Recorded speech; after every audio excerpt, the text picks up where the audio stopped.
All right. And we are live, united, and back. The last word with LordCognito, Ebontis, Tie Guy Travis, fresh on that Thursday evening Destiny. You're not wrong. That You are one. not wrong. Lilith, Lilith, podcast. What's going on? It feels good to be back, first of all. Good to see your faces. Missed in interviewing and talking with you gentlemen. So let's start with the cheetah, of course. How are we doing, Mr. 200K Diablo video person?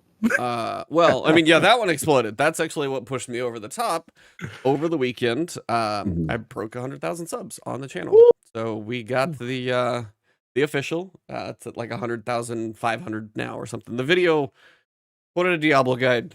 The algorithm was shining on it very nicely. So it's like, it's got traction that I haven't seen on a video in a while. So it's doing well. So that pushed me over the edge. And then I was watching kind of the timer over the weekend, and I did a live stream, and I was working on a solo flawless dungeon, and I had the little sub number up in the corner. So we kind of did that. I was through the first encounter, working my way, and it was an Ekthar. Like, I think it was in the middle of the fight or near the start of the fight. I like ticked over to 6 figures. So then I went through the Ekthar fight, got through that, die in the stupidest place, like on the way to the final boss, and I was like, shouldn't have died there. It's in like the big open giant room with the ogre at the end and the wizards that are kind of floating throughout. Y'all mad far. This is Travis talk. Y'all mad far ahead of me. Anyway, it's basically between the final traversal section before you get to the boss, the final boss, and I just like botched a jump and it was just stupid. But then I actually was just like, I was still chatting, there were people there, we were having a good time. I went to do the final boss and it was like a damage phase or 2 in, and then I went through one of the damage cycles and I wasn't going to finish it anyway because it literally bugged. Because what'll happen is you kill a Lucent Hive and you pick up a buff. Well, if you're holding that buff, when the timer runs out, you die. So you have to take the buff back to the middle part of the room and pick up like a deep sight, and then you can go dunk it where you need to. I knew exactly where it was supposed to go, and I couldn't dunk it. I just literally had to sat there and wait for the timer to go out. But I mean, I was already post, like it was no longer flawless anyway, which was fine. Yeah.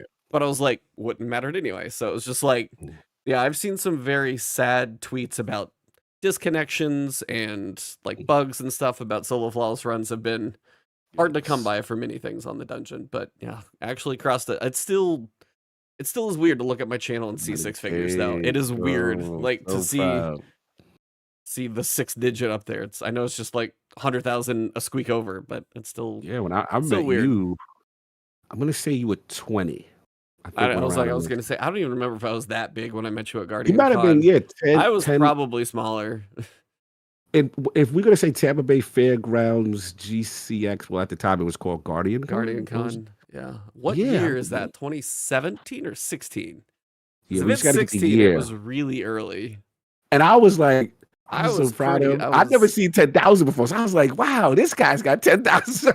Maybe it might have been that, but I was like, I feel like it was very early because I thought about that too. It was just like, yeah, I can remember.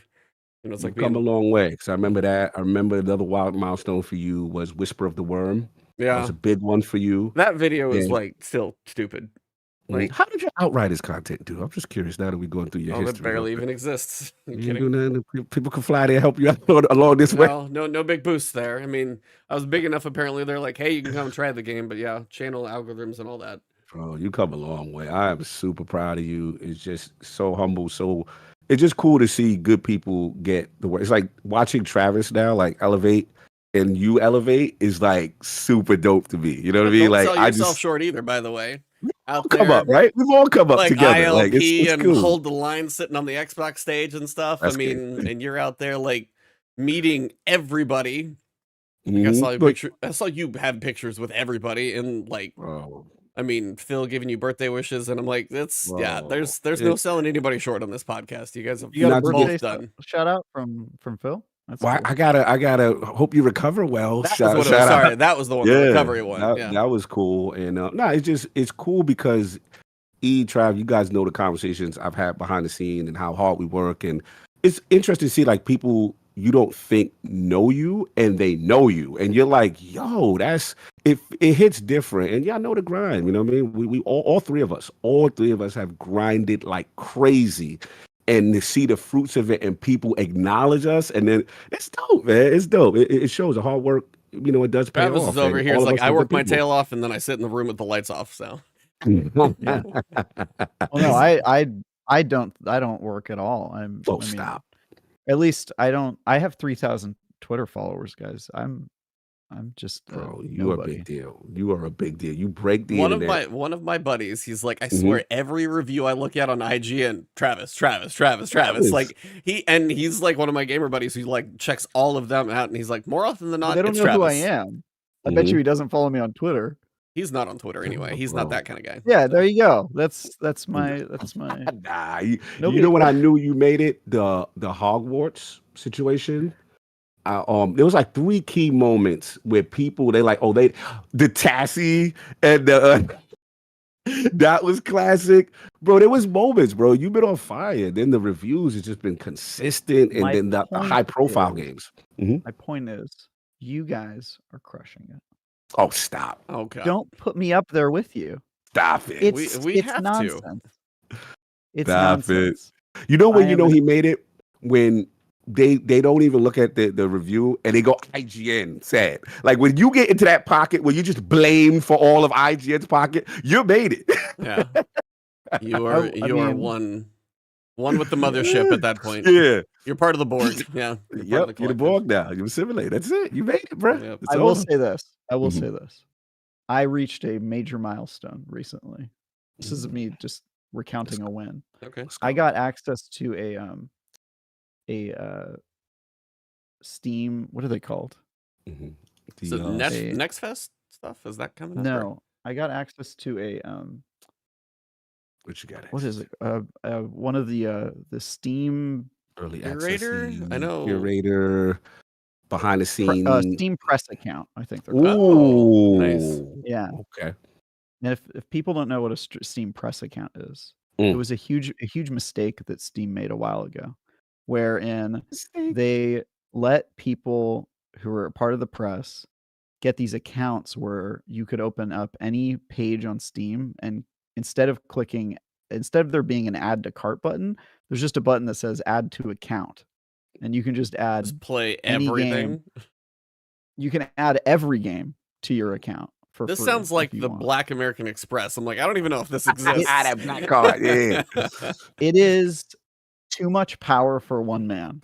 I'm telling you, it is too much. Like when I got access to it, I think I had like 2 days where I wasn't really working anything. I just downloaded stuff. I don't even know if I played anything.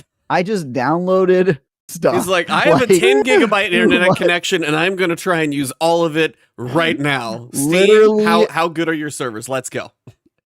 That weekend, I got a key for a Steam Press account, and I just went into my room with my new PC, and that weekend just disappeared. Like, I just don't know what happened with it. Yo, shout out to Rook. He said Nerf Legends is where Travis really took off. Yo, he's kind of right, though. He's kind of right. So I didn't expect it. Like, I don't write reviews to be mean. In fact, I feel bad when I write reviews that are negative, but you got to be honest. Part of the job. Right? It's part of the job. Exactly. I've become more comfortable with writing negative reviews. Now my goal is I go as hard as possible, and then I let the editors tell me where the line is, because as a former roast comedian, insult comic, I don't know where the line is a lot of times. So I just go as hard as possible. And then they cut. Yeah, if you guys ever been here for the pre-show, we know. Oh, we know. But that's okay. But he's kind of right. Nerf Legends. People started reading my stuff. Cog, you've had a great year. I'm really glad you were at the Xbox show. I'm going to try to go next year. Were you front row, right? No. Summer Game Fest, yes, but not. Oh, that was right. Summer Game Fest. Keeley's, you were front row. I was like, somewhere, I'm like, somebody had a picture and you were in the front row, and they said like they tagged you, but I'm like, Cognito in the front row. I'm like, you got a hell of a seat. I'm like, you were like this close to Nicolas Cage, which, bro, it's crazy. Like that was just an era of a couple movies that I grew up with, and he's just now a character. But man, like watching him like that close on stage, he looks just about as like in his interviews up on stage. He is a hilarious character. Hilarious. He was dressed out. He was showing out. His shoes were shinier than any shoes I've seen. I don't know if Bro, I've he seen shoes showed that out shaggy. when he pulled up. I was like, damn, Nicholas, all right, tone it down. Can I ask you a question Relax. about the Xbox show? Because Yes, please. I've covered the show, but I did not talk to anybody who went there. What's up? What did you guys see?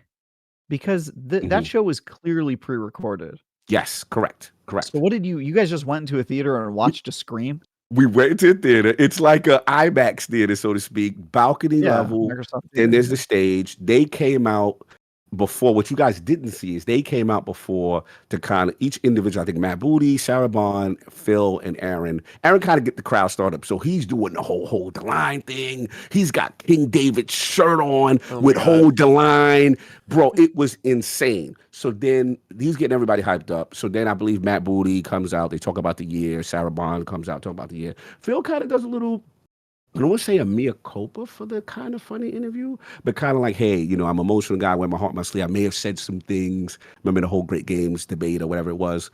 You know, he kind of addressed that. And he kind of was like, look, this is for you guys. We're excited to see what you guys think. So after that, we sit down. So you get like Dolby, I don't know, IMAX level, you know, things going on, production value. You sit and you watch the show, literally like what you guys watched. Then when it concluded, they came back out, they did another, you know, kind of event talk, and then they kind of ushered us into like a fan fest area. And then me and a few others went into like a press area where they talked about kind of like the future of Xbox and all. That's when they announced the GeForce Now partnership. They announced the 4 games a year cadence that they're looking at going at.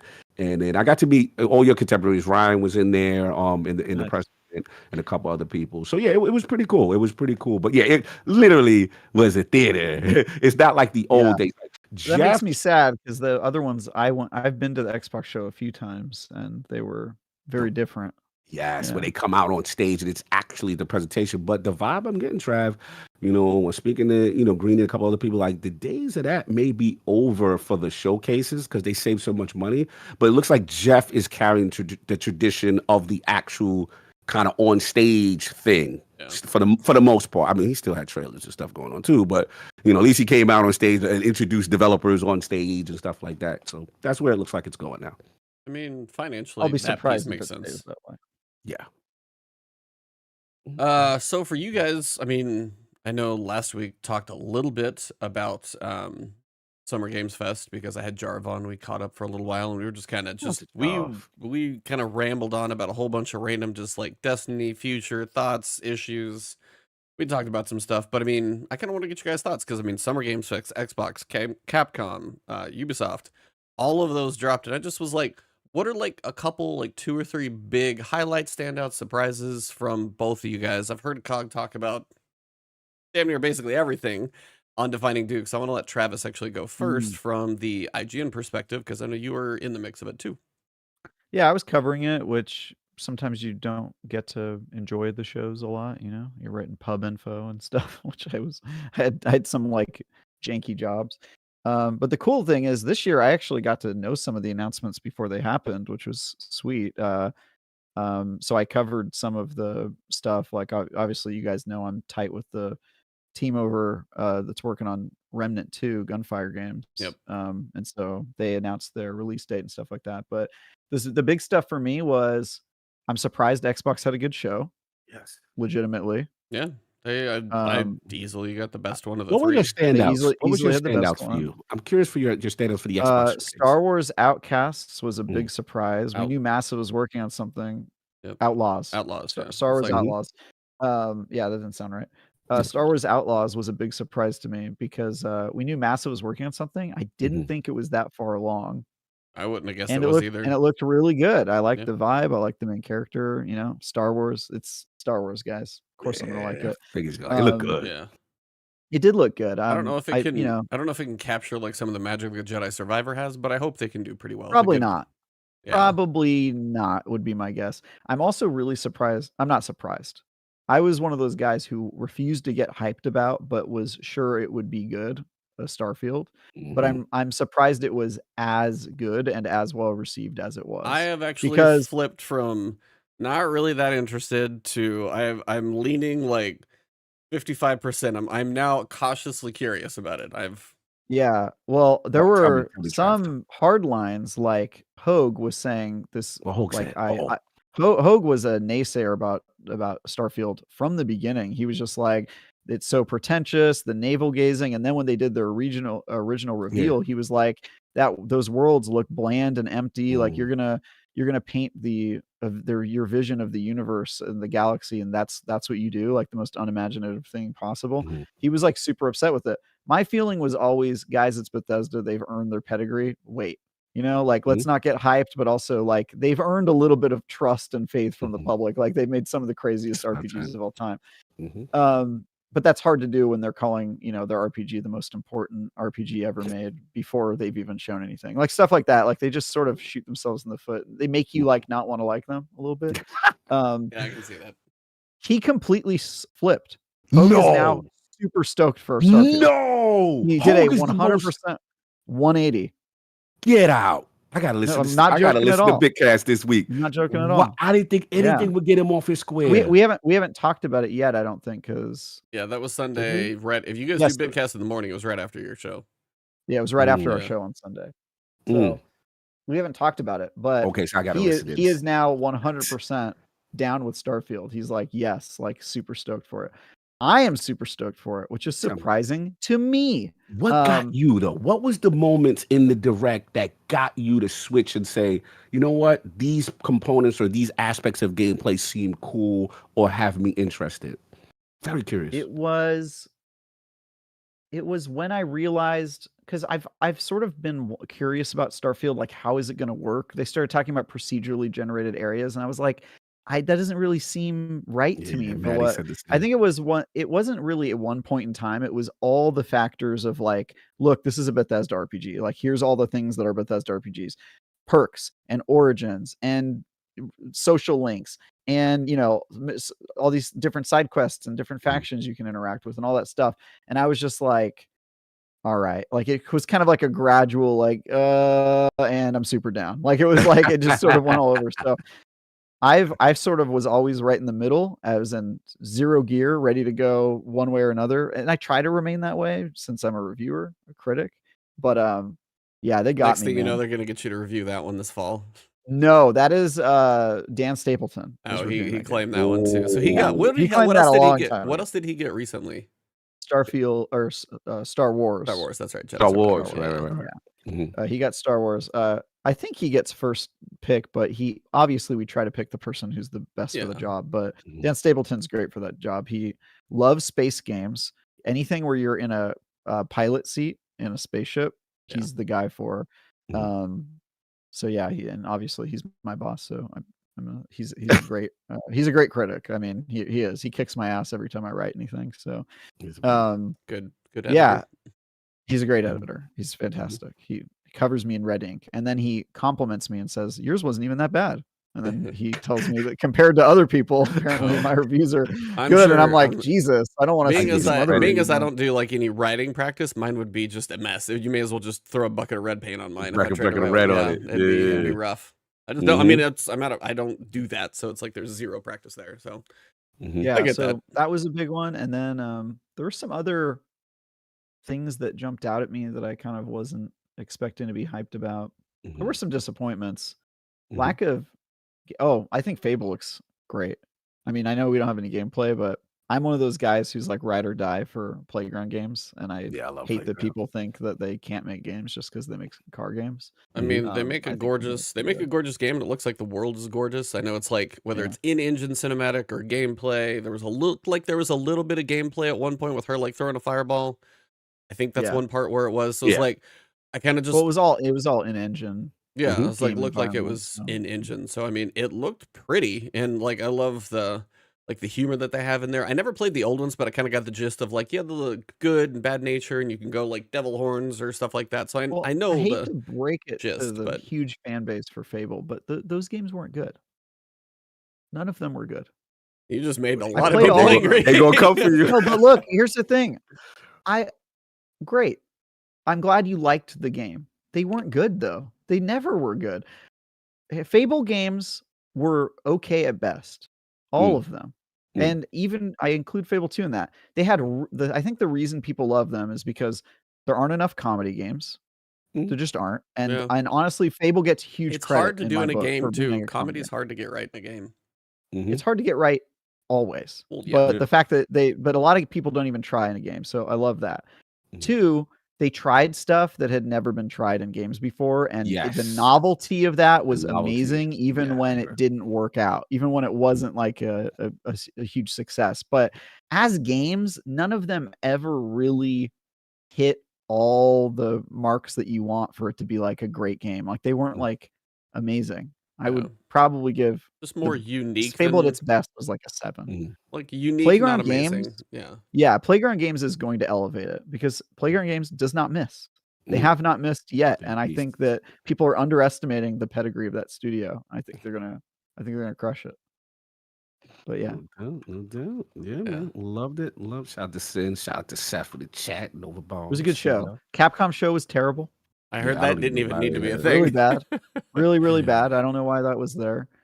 What other shows were there? You had Ubisoft, you had was okay. Pandora, you had Okay. Star Wars, a little more gameplay on both of those. Mhm. Yeah, Um, I don't care about Pandora at all. I'll probably have to review it now that I've said that. Mhm. I mean, it actually looks, I will give it It looked credit. It good. looks better than Payday I thought. 3.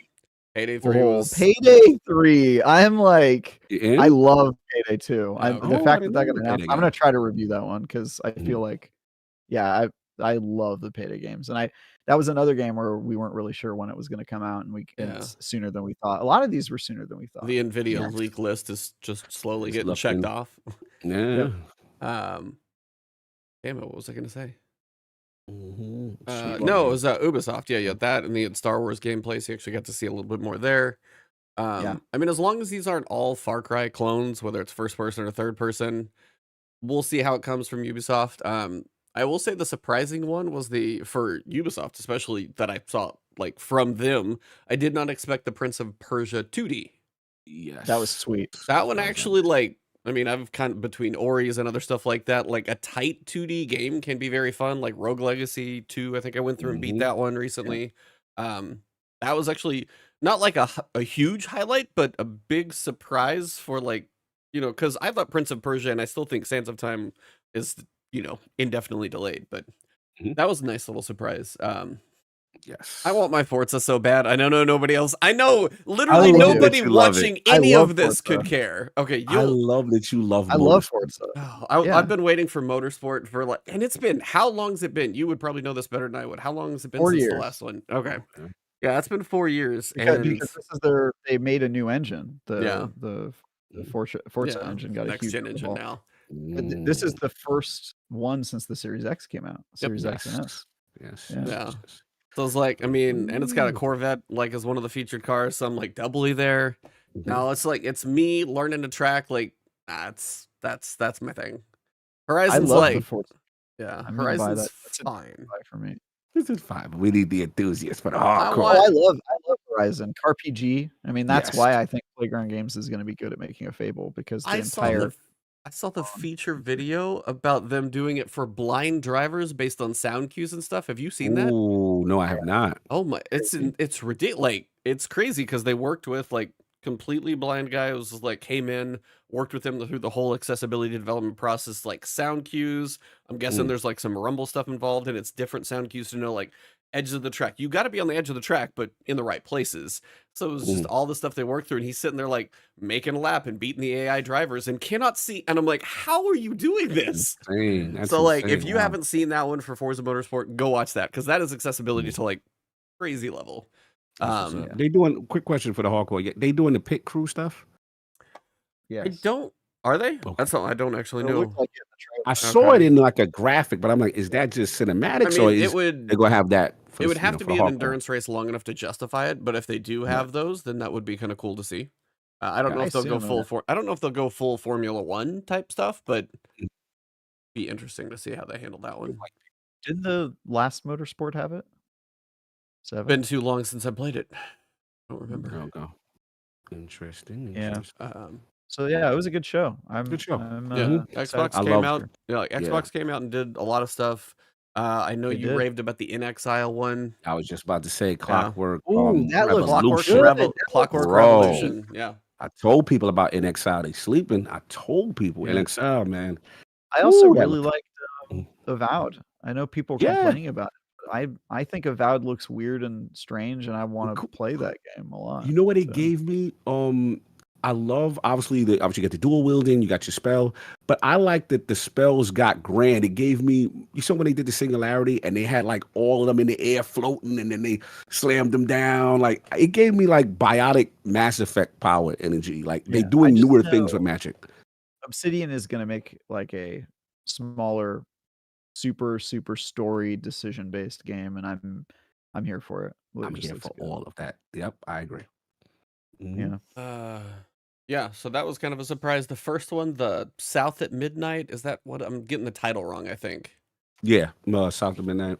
Compulsion's a new one. Yeah, I was like, I Feature. mean, that was well, I was like, Mhm. he's sitting there like plucking the guitar, and then all of a sudden it shows like the scale. I'm going, uh-oh. And then it basically cuts out. I'm like, okay. But yeah, I mean, you got a couple like Fable in that one. Those are 25s. I mean, they're a couple years away probably and stuff like that. But no, I mean, Xbox put a very Yeah. good show together. They absolutely did, without a question. It's funny that feels like the only show I really remember, even though I watched them all. You know, PC I mean, game that's show, the memorable smaller one. stuff. Mhm. Yeah. Mortal be Kombat interesting. does look a little crazy. Oh yeah, that was Yeah. crazy.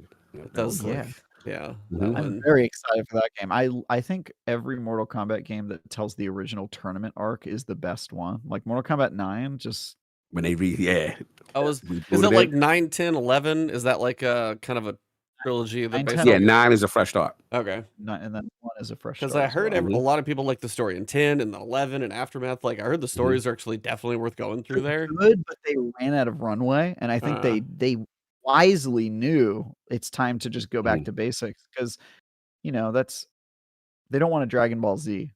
You know what I mean? They have to kind of like Screaming for 30 reset a minutes. little bit. Go back to the thing that made them good, which is like that original tournament arc, and that's exactly what they did with 9 as well. Because for those who don't know, the game before 9 I think was Mortal Kombat Armageddon, where basically everybody got destroyed. The Oh, whole good. Oh world yeah. got destroyed. And then they retcon it by making it so that right before that happens, the main character goes back in time. Raiden goes back in time actually.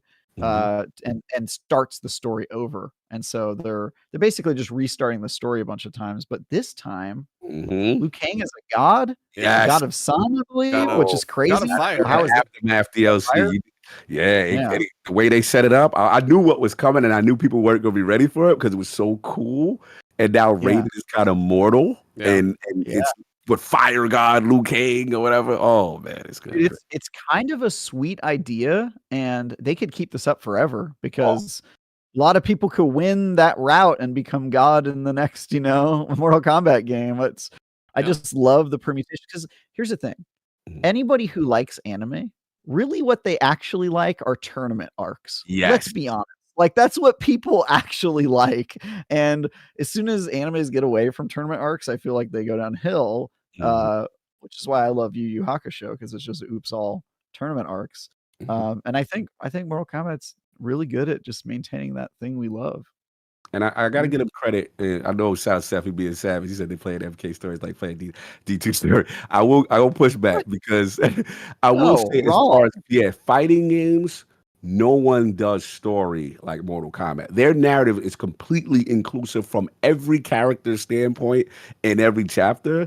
I gotta give them credit, man. Like they did that. They did that. I've heard it's pretty good. I need to Mortal Kombat and Injustice, both fighting games with great stories. They've taken narrative and fighting games to the next level.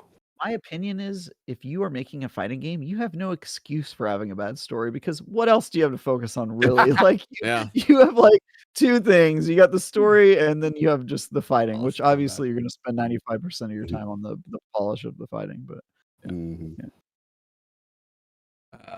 well, I would say that covers most of it. But yeah, I mean, overall, there's a lot of stuff to be excited for between all of the showcases in the past month. We've got a good future of gaming. I think September and October all of a sudden got real busy this year. So again, they're going to stack 1 month or something like that. And then we'll see where 2024 falls. But yeah, I don't know how much Destiny you guys have played lately. Yeah. Any? I, A lot? A little? I tested it here. Oh, what is that, sir? I've tested it. For our audio listeners, what are these white devices you guys have? Yeah, the ROG Ally. Oh my lord, it runs gloriously on this device. So you could do you could do 1080 60, but it's not a consistent 60. Like I would say. medium settings or something? Yeah, have you got to go to? down to medium. I personally say bump it to put it down to 720. Throw on. They don't have FSR in Destiny, but they have AMD RSR. And then you throw that, bro. You can even throw it in 120 hertz. Oh my God. It is the most fluid experience and completely playable experience. Nice. Destiny is glorious on this device. So, as we said pre-show, from a game, I'll start with the positives first. From a gameplay perspective, games run and look phenomenal on it. The sound is outstanding. I'm talking about the minute you hit these speakers, bro. It is overpowering how good the Dolby Atmos sound is on this device. Like Destiny sounds amazing. Played like a couple of. I was gonna say, here's a question. Let's go. How does it feel in your hands compared to the Steam Deck? Because like the Steam Deck, I've heard is like, bro, hits your hand. Now I'm Xbox biased because I like the offset analog. Yeah. Okay, but how do the sticks feel? Oh my God, glorious first person games, glorious. Now I will push back the D-pad. I try to give it the Tekken test. Ain't really. It's passable, but it ain't really like God tier for that precise fighting guy. Okay. So I will say that touchscreen is great.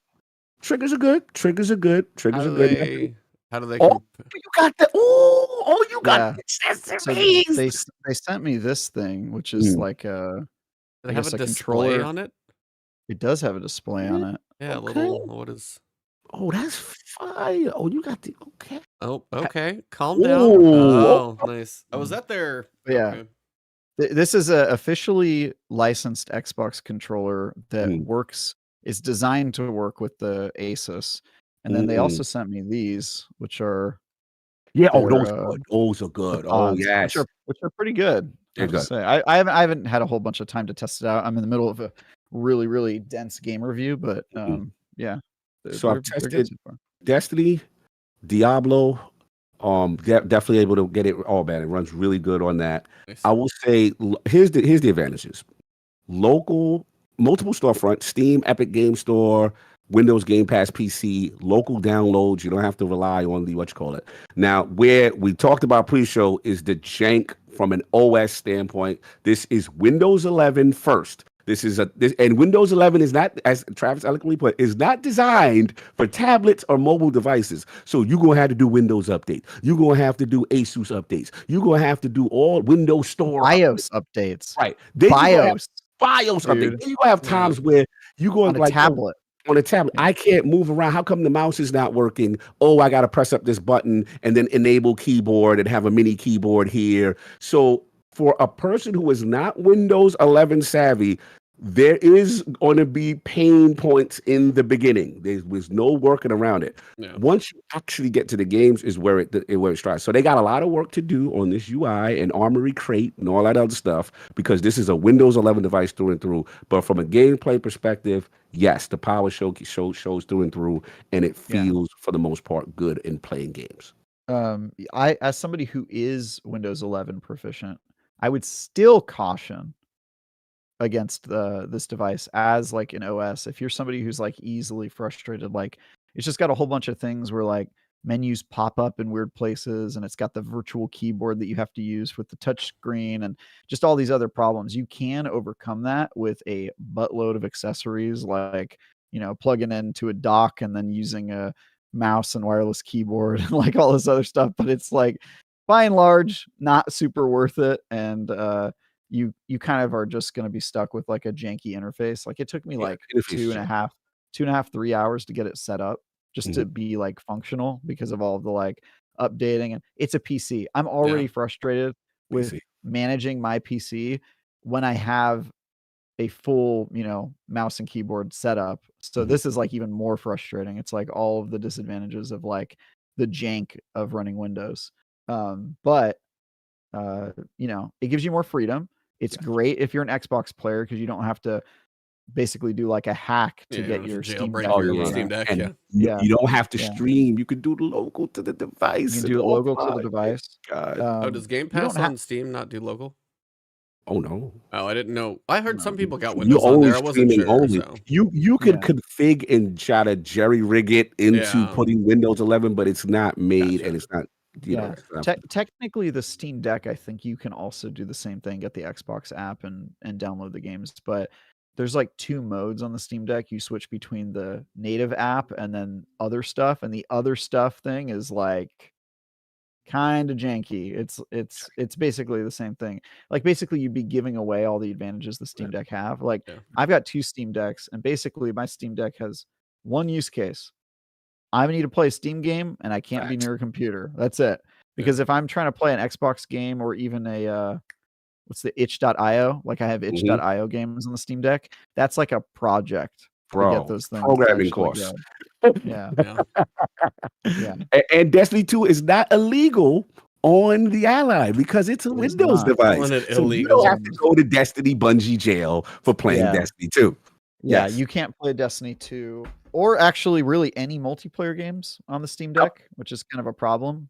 Because they don't allow you to put the anti-cheat thing download that you do as a precursor before playing the games. Because I was able to play in the Rocket Blade Point and a couple other games on the Ally that Steam Deck will not allow or not verify. Yep. Because it runs Android.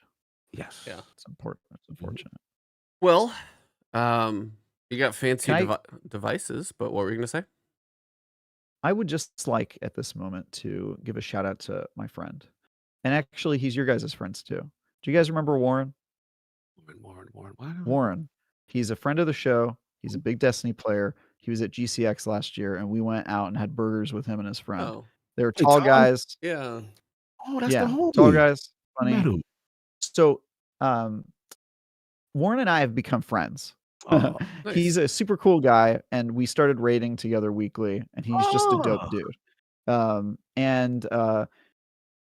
Yesterday he told me he has cancer. And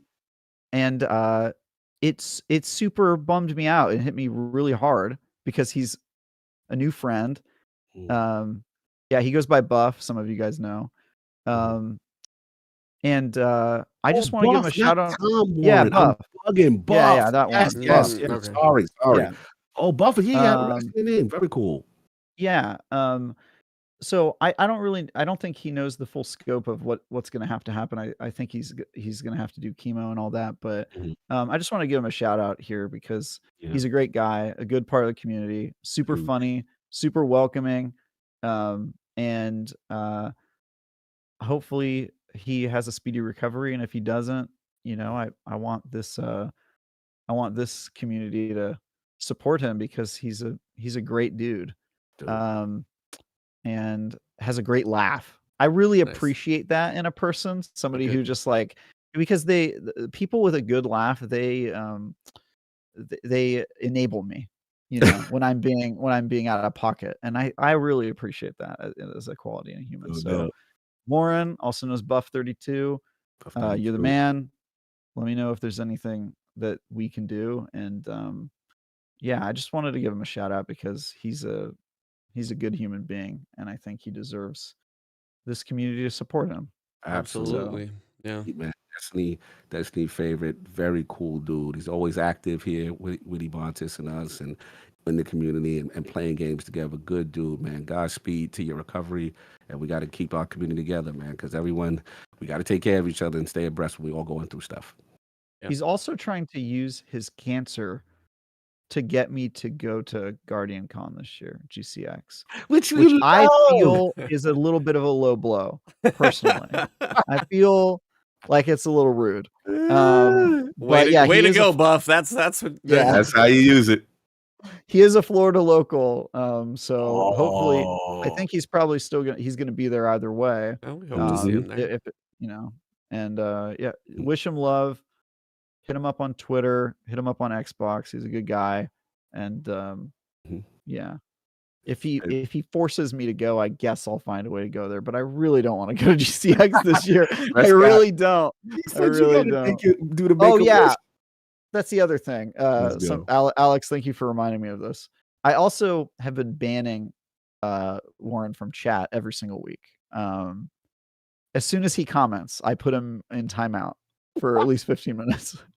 And I've been doing that because he likes to poke at me, and I recently found out I can ban people, and so I've just been doing it. And some of you guys have noticed this, that I don't know when I gained this ability to do this, but I think E like messed up and he made me like an admin or something, and I can just ban people. So let him be a reminder that, like, if you disagree with me, I will ban you, and then you will get cancer. So just don't do it, like, just don't disagree Really with a me. dictatorship of thoughts. Yeah, apparently Travis can dish it out, but has issues taking it back. Oh my God. It's hilarious. That he has too much power. Too much power. We call that Eloning, when you just say whatever you want, but then you ban other people. Yeah. Hit him with the silence. What's going on in this Warren, game? right there in chat. Oh, there we go. There he is. There he is. There we go. He's here. There we go. Enjoy your timeout. Love you, buddy. Oh my God.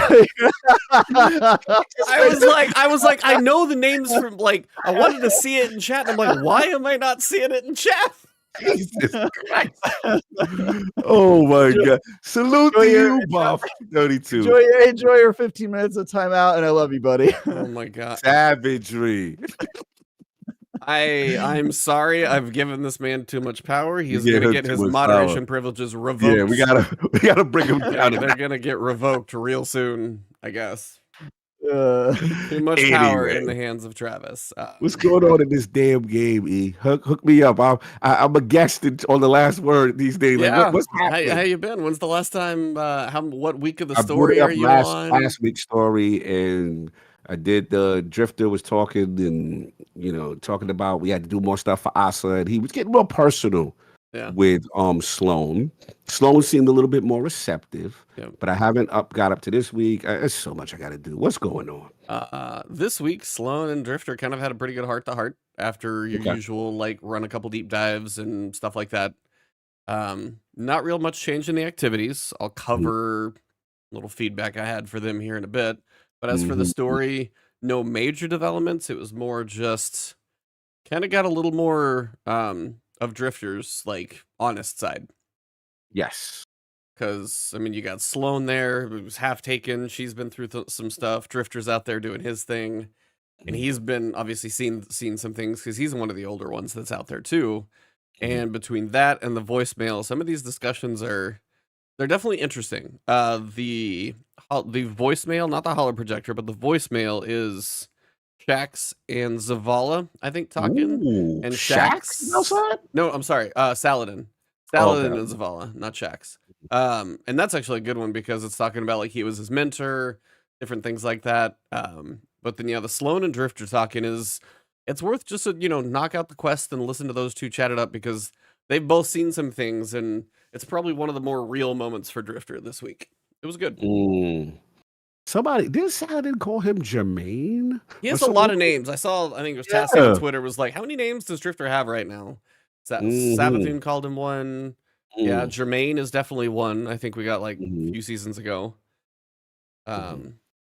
It's been a slow drip. It's a slow burn. Yep, it's a slow burn. Okay. So they haven't pushed the Asa stuff yet. No big cinematic. No, you just get like the weird possessed words of Sloan, kind of, rambling dialogue stuff where he gets some ideas, and then at some point I'm sure they've probably got to drop some in-season cinematic. They always seem to. So whatever this is building to, we will get that. It seems like we're going to get some info about the witness, because if Asa knows the witness, then we'll see what's going on there. Maybe we get a little background. Who knows?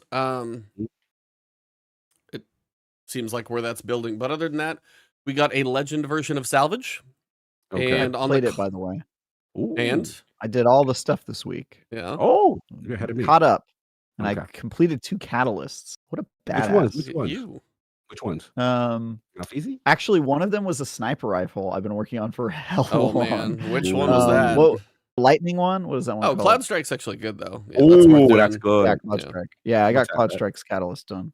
That's a good one to go for, just for backup DPS. Did y'all get Malfeasy done? Yeah, I got that my done too. Lord, Malfeasance is outside powerful. Yeah. Yeah.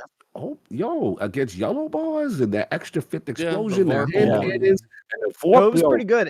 It's also not that hard to do the catalyst because if you're getting headshots, I think the lightning strikes must count because I completed it Oh, for not Cloud that Strike, long. yeah, that one goes Cloud pretty Strike, quick. yeah. It's not too bad. mhm. But yeah, there's a legend salvage. Now, my issue was the card, as usual. I don't want to say copy and paste because that sounds bad, but it says match made. It is not match made. Oh, So the card says match made activity. And you're like, okay, let me load in and find a fire team. Nope, you're going to go straight in there solo by yourself, no matchmaking. And this is just one of those things to where I don't know why not. I know LFG is coming in 2 seasons. It's going to be a while, but it's season 23, at least for what they said. They probably have to get that thing done before final shape to work out a few kinks in that season 23, but I don't think that's one of those be like, well, it's not going to make it for final shape. It's like, then when is it going to happen? But this is just one of those, it's like, why is matchmaking not on Legend? It's a 6-person activity. There are probably enough people in there. You could likely get it done. There's just enough of you guys running around. If there's res tokens are a worry, take them off if you're really concerned about that. And then even if somebody does fail, they get to try it. right. Because right now there's not even that many pinnacles when you walk around the game. Like a Yeah. lot of them turned into exotics. So if you're actually trying to level up an alt character or you're kind of newer to the season and trying to catch up on level, just Is there's not exotic, that many pinnacles. is exotic focusing fixed yet? It wasn't. Okay. So I the have 2 tier, exotic. the I'm tier, scared to no, do like the anything. stats actually seem to be. The stats have been pretty solid for a bit. But the Okay. tier 3, the expensive one that costs the cipher, is the only one available. They Yeah. said in the patch that the tier 1, where you could do it by like groupings, was supposed to be there. I literally Mhm. logged in, wasn't there. Now I haven't logged in since. Maybe it like was a weird early version that I saw. I don't know, but I didn't see it, so that doesn't Mm. seem to be there. Because that's the one that's like an Ascendant Shard, and then the couple other base, but it's not the cipher. So it's like if I'm gonna roll the dice, like I'm not gonna go like the cipher. You get 1 a week max, Mhm. and then maybe 1 from a season pass. So if you have like, if you get a lot of exotic engrams and you want to go dump them all, you're gonna get to do 1 a week, or you're gonna go for the tier 1, which you can't even do right now. So it's Got there now. Okay, good. It wasn't when I logged in on Tuesday. All right, cool. So it is there, so you can do it by like 4 or 5 grouping bucket, whatever they used. Mhm. But no, that was just and I wanted to ask you guys, I wanted to ask chat, do you think a legend, because I mean we've had legend Nightfalls before with some champions and stuff in there, and Travis, you said you actually played the activity. Do you Mhm. think match made, I mean, even if you fail, which may not even be something that happens that often, but even if you fail, do you think it's that detrimental to not put matchmaking on salvage? Not really. You- But you know how I feel. I'm sort of I've got friends. Yeah. I'm chilling. I don't think it's that big of a deal. Mhm. But I guess more, do you think it would damage anything or like be a negative really. if they did put it on there either? Probably not. I mean, the only thing they have to worry about is, how you can't make it that difficult if you put matchmaking on it. You kind of have to choose, But I mean, right? salvage really isn't. I know it's not. There's Yeah. enough people can't, like a 6-person activity, like a deep dive on, if there was like a deep dive already, if you get like tier 7, you might get a group who gets through it. But it's like if the fail status is, oh no, you don't go on to the next level. It's not that big of a deal. On salvage, I don't see anything in there that would be a reason not to try it, because like it's 2 seasons from now. Why not at least give it a shot? That was just my thing. That was all. Yeah, no, I think you're right. Your question was, do I think it's at all that detrimental? No, because I don't think there's a ton of reasons to do the activity to begin with. And so who cares, was my thinking. But is it a good idea? No. Just add matchmaking for sure. That makes sense. I have no comeback to your argument. I think you're right. A rare W without the Travis pushback. I'll take that. I'll take that. I mean, I don't have anything against matchmaking for PvE. Yeah, I was like, it's I just, do think they are sage to keep it out of raids. I mean, I Yes, could but- understand the raids. I mean, dungeons, you could go probably have a discussion that's a little more in depth. I can understand raids. LFG raids, we'll have to see how those go. But I mean, a 6-person seasonal activity, especially when you're involved in pinnacles and triumphs and just like somebody bought a season, wants to try the harder difficulty, maybe go for a pinnacle. I just don't like the barrier of it to me, especially on Okay. something like that. That's just my Okay. 2 cents on that one. Get down with that. So that's mostly what's going on in the game. Iron Banner, I think, is coming back next week. Yeah, that probably is right. So it'll be the 21st. Yeah, I played a 20th or something lot like that. in the last one. Did the one you? before. I didn't Yeah, played a touch it lot. last time through at all. Mhm. Like 0. You have the fusion and the couple of good rolls on the auto with Volt Shot and some other stuff.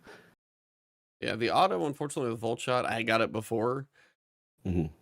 I wish it was better. I didn't get the greatest roll, but I still wish like the auto with Volt Shot doesn't quite have the same like SMG or sidearm reload right. like rapidness that you kind of want for Volt Shot to be advantageous. Mm-hmm. Trials, I think, was the glaive, which did not get a lot of love this Trials. weekend. I have not gotten in trials in a while. How's that the mode now that we switched over to what is it? The I haven't touched it either. you jumped in it either, I yeah. haven't jumped into trials. Have you done trials, Travis? I tried it when they changed last time, which Mhm. is it still that one? It's I can't even remember what mode it is. Dominion launched this season. Mm-hmm. I don't Then know. no, I haven't done it. Okay. No. You haven't done that. Oh, shout out to the homegirl Eric Cuts for the win. What you doing in here, girl? Playing Destiny. What's good? That's the homie right there. Salute.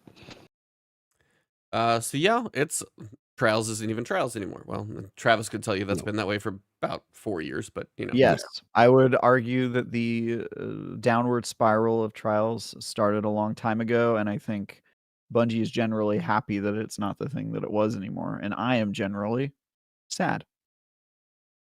Also sad about this specific development, Mm. but Gonna just go in over- general also. You gonna take your just talents to marathon? I'm just joking. Kinda.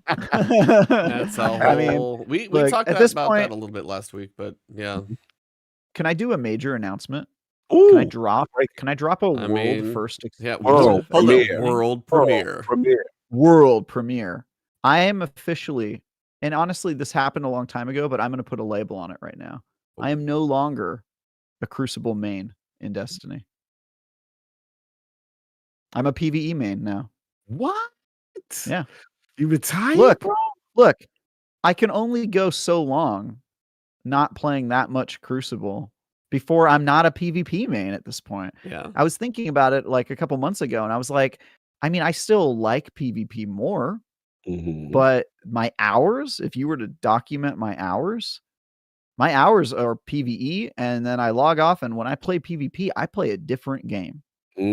So what's your PvP? Well, I was gonna ask you game that. of I was like, choice what are your now? PvP What like? has satiated that fix? X sort Defiant. of- It's X Defiant. I know it is. I'm just kidding. No, it sort of switches around. I mean, I kind of go where what's hot and what's new. I'm trying out new stuff. I was playing Halo Mhm. Infinite for a while, and then and I still go back to that on occasion. Fortnite And, Transformer skin. I did play Fortnite a little bit. I kind of hate Fortnite, but that's okay. It's not for everyone. Yeah. I actually reviewed Fortnite. I think we've talked about that. Mhm. And then I played a little bit of Rainbow Six Siege. I've played, so I'm spreading my wings. I still need to play the Warzone 2.0. I still haven't played it at all, Oh. and I liked Warzone 1, but Mhm. I'm officially gonna switch it out. I love PvP, and if Destiny PvP feels better than it does now, I will be happy to return and be a PvP main, but I'm not anymore. I'm a I feel that. PvE main. Heard it here Sorry, first, guys. everybody. Did it first. Man switched over. It's true. He said, just when you thought you knew somebody. Yeah. Well, Travis out here breaking hearts and no longer clicking heads. I mean, oof. I still love the game. I'll still play PvP, but Not like Tom yeah. Brady retiring over here or something. And I was saying, he said, y'all need a PvP host now. yeah, no. I And think we at need to this search point, for a free agent. at this point I'm redundant. I think I don't think you need me in here talking about soloing dungeons. That's we need is a hunter. Ebontis' We thing. need a hunter though. I feel that. We don't have enough hunter representation. You should find a hunter PvP main to replace me. I agree. This man is asking for his like, exit my off of bad. the show Doing over an here. exit interview. Yeah. He's like, I'm exiting. Why? Because I don't play Destiny PvP anymore. Why am I here? Yeah, I will say what that is my purpose? I played a ton of Banner. That last Banner. Was that was that the one that was broken? It was rough, bro. The spawns were awful. Awful Well, it spawn. swapped to Mhm. Eruption partway through because oh yeah, then people was hustling. Yeah, Kepri's Horn was breaking, finishing Iron Banner games in like a minute. That would have been the time to do it to get your reputation out of the way. But I know I'm so mad at it because that's the last thing I need to re-guild my Iron Lord title was the wins. And then listen, the matchmaking. I don't know what was going on. They kept putting me on the worst team when I'm the best on the team consistently in the top 3. What's going on with the matchmaking? I don't like this. I want freelance back. I don't know. Something felt off, but I haven't played, since then. And I need to get back in there this week just to kind of see where the matchmaking was. But it wasn't a fun experience. I have to admit, Banner was not as fun. That's unfortunate. Mm-hmm.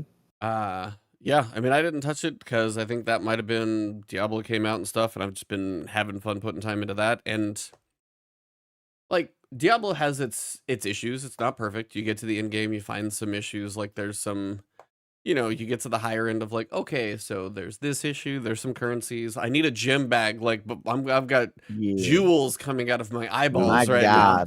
Like that has got to be a high priority. Like, give me a gem bag. Come on, like tomorrow. That's got to be one of the first things they put in. And nothing's perfect. Oh, good. No, what are you gonna say? No. They have a campfire. They have a campfire tomorrow.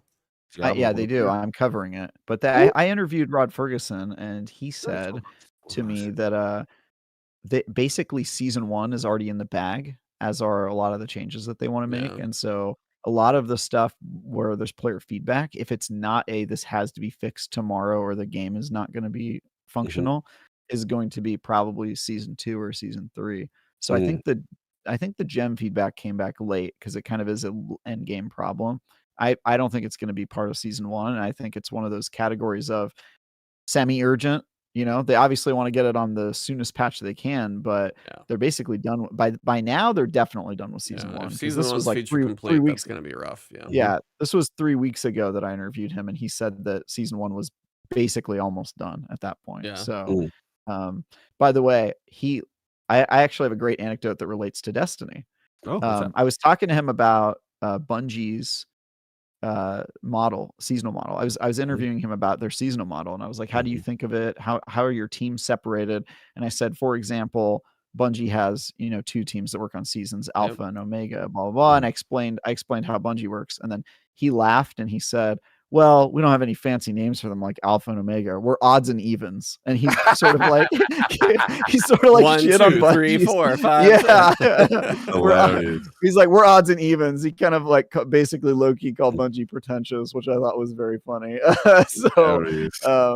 But yeah, they do have kind of a similar cadence. Like it was they have a very similar cadence, which I remember apparently hearing that, I don't know if Bungie invented that, but apparently it's now kind of the standard for seasonal. Yeah, because I was listening to somebody interviewed. It might have been Ryan McCaffrey. I've listened to multiple when this thing was coming out, and they were basically saying it's like the season is shorter than it takes to make, so you got to be building it for 6 months before it comes out to last for like 3 months or something like that. So you need that alternating cadence to have time to build it. And then on top of that, they said 2 expansions are in the works as well. I've seen that clip somewhere. So you've got some expansion plus whatever's beyond that one that's probably more in a conceptual state. But yeah, 2 expansions. They've never done a Diablo with more than 1 expansion ever. So the fact that 2 have been confirmed to exist this early out of the gate means the legs are going to be there. I will be curious. I will be curious how it lands because there are some seasonal choices I've heard that I already would change. And unlike Destiny, they're going to be adding classes. How often? Like expansion classes, right? I guess once a year. Each with of the expansion. Okay, yeah. With an expansion. Yeah, that I would guess. So, like I wouldn't put them with a season, but yeah, an expansion I could see. Been a little bit of data mining going on about what may or may not be planned, but World Tier 5. Oh yeah, I saw that with the gym data mining and stuff like that. Yeah, there's like different tiers of gyms. Yeah. Well, I mean, right now World Tier 4 is like 70, so it makes sense there's space, but Yeah. I think because they don't have to deal with the stuff that Bungie has to deal with, which is the fact that they're making a first person shooter, which is very hard. I think they're gonna crank on the season model, and I think Nice. it's gonna be crazy. Like Oh. they're gonna just be able to come out with content so much faster than Destiny can. I will be very curious to watch it. I'm enjoying it so far. As I said, there are some pain points to. Huh? Level you. 60. Damn. You played. Yeah, You played, homie. I played Holy pretty cow. good. I'm about amount. to do the second. I'm about to do Capstone Dungeon Capstone too. set for 70. Yeah. I think I'm My the, brother is 70. all the My brother's 70 or over. Yeah, I was like, I'm working on Tree of Whispers, Helltides anytime I see them are really good to do. Those are a great way to spend your time. Legion events and world bosses. If you see it pop, go do those because they're easy right now. There are. And the world bosses get worked, but even Legion events are definitely worth the drops. And then Nightmare dungeons are a bit more later, but kind of dabbling in those a little bit. But no, I mean, it's when you get to 60, you start to see what the grind is going to be like from 60 to 100. Yeah. And it's going to be a long one for sure for those who are doing it right now. But also it's one of those things I kind of wanted to ask you guys because we get to the whole Q&A for Destiny. But before we do that, it's been out for a couple weeks and we've already seen multiple nerfs in Diablo. And I was just kind of curious, how fast is too fast? Because the one, like, for me, what killed a little bit of Division was them bouncing around, like, the high-end, the streamers, the elites, the people who are at 100 in the first week. And I worry they're doing a little bit of that now. Like, you find a good build and you're getting up there, it's like, okay.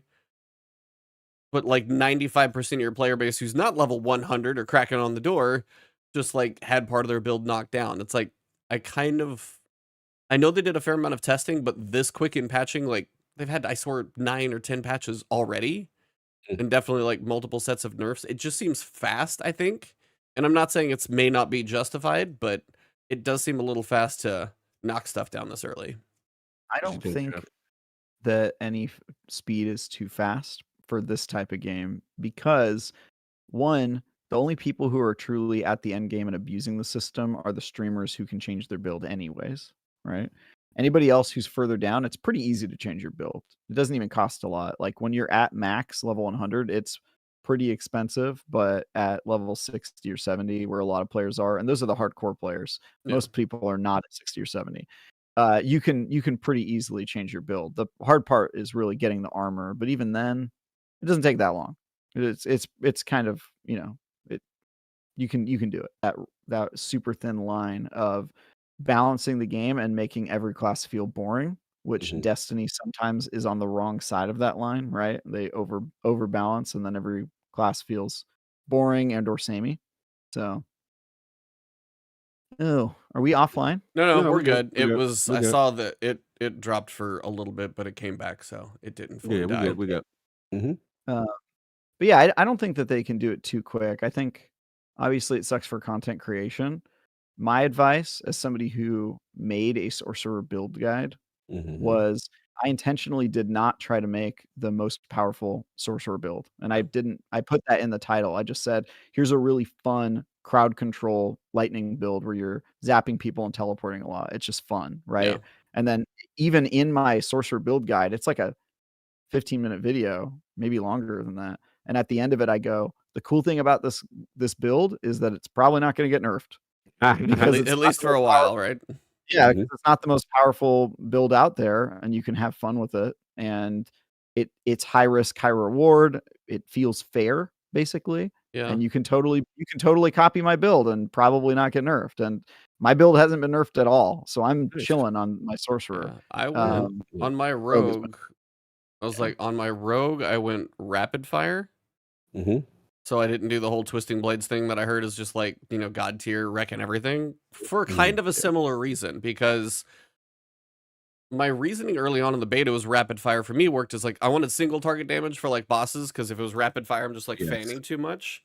So I could have the range of rapid fire. But then when I saw like twisting blades is the thing, I'm like, I'm kind of in my rapid fire bag. So it's a little off meta, but as you said, it's also a little less going to be under fire, so hopefully it lasts a bit longer for me. It's not the best build, but I kind of like what you said. It's fun, high risk, high reward. Because if I can set up the poison trap, the caltrops to slow him down to chill him, the death trap on top, and then if I can fire rapid fire that's shadow imbued, and then just explode 20 guys, it's fun when it pays off. But yeah, there's some There's some risk when it goes It's to put it all funny the here. pieces together.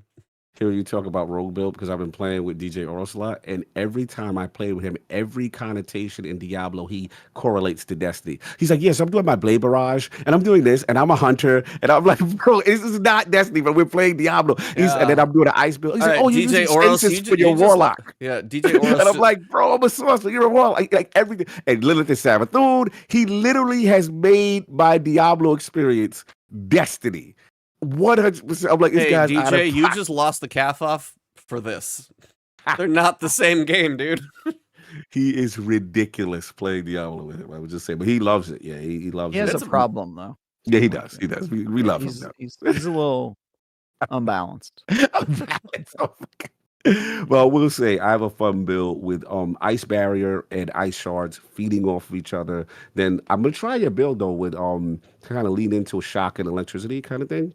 And I'm doing like this also this summoning for balance just to have fire. I'm like this summoning like what they call it, the Hydra that has like the multiple heads and all that stuff.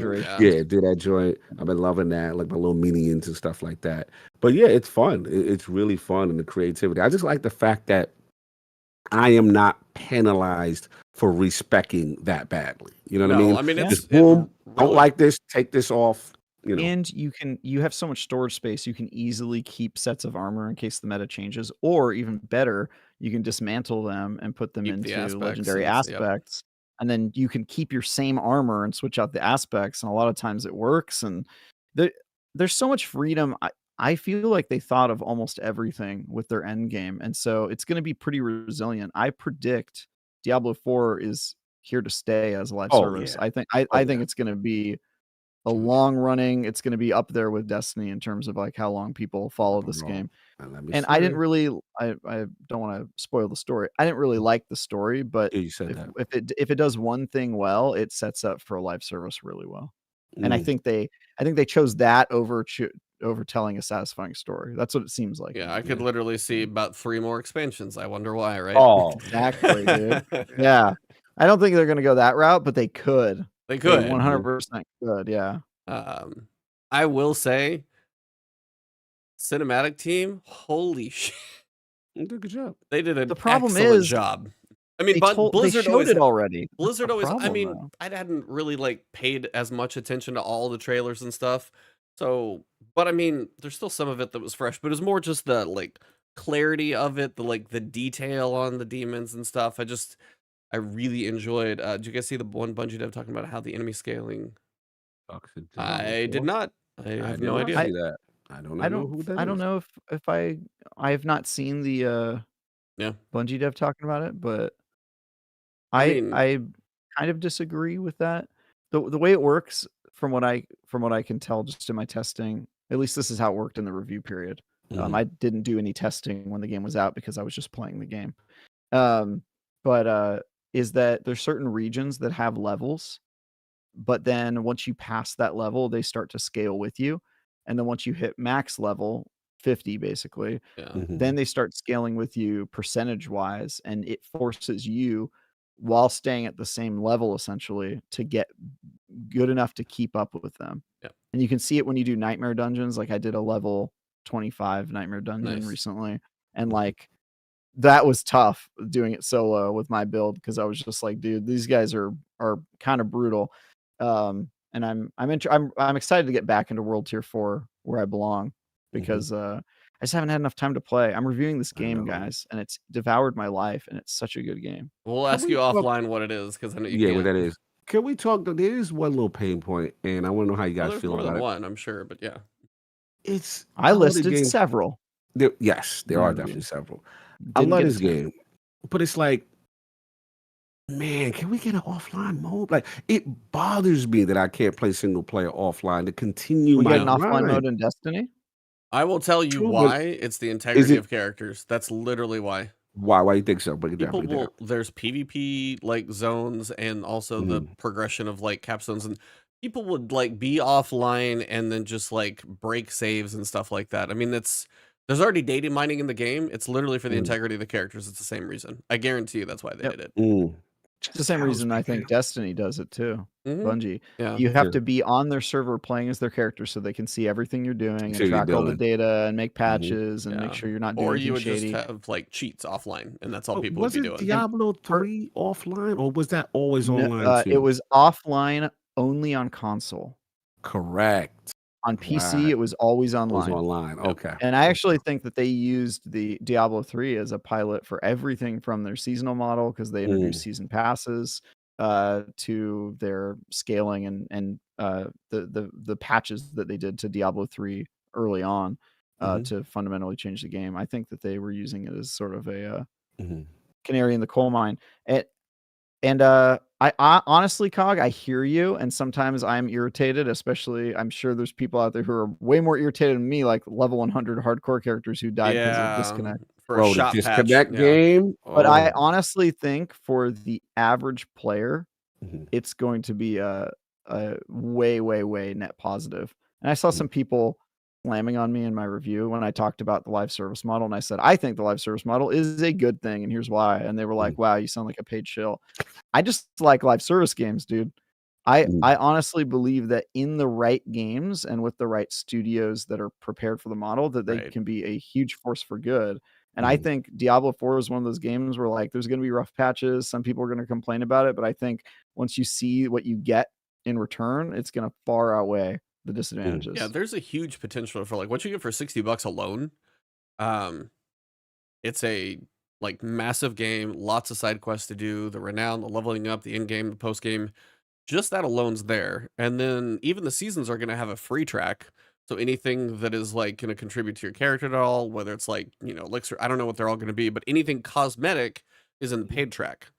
And you can speed through that stuff as well. So it's like anything that you're going to be doing that's cosmetic is going to be possible paid stuff. But if you're just in a live service and you bought the $60 game, you're going to be going probably till the expansion. If you don't even buy the seasons, you're okay. And that's kind of impressive. The campaign skips there and you don't have to pay for it. Transmog's there. There's no limitations. You don't have to pay for anything. There's Yeah, the transmog was excellent. Yeah, once I learned it, I made like wow. I made my So cool. I made my I'm gonna say rogue, but all right.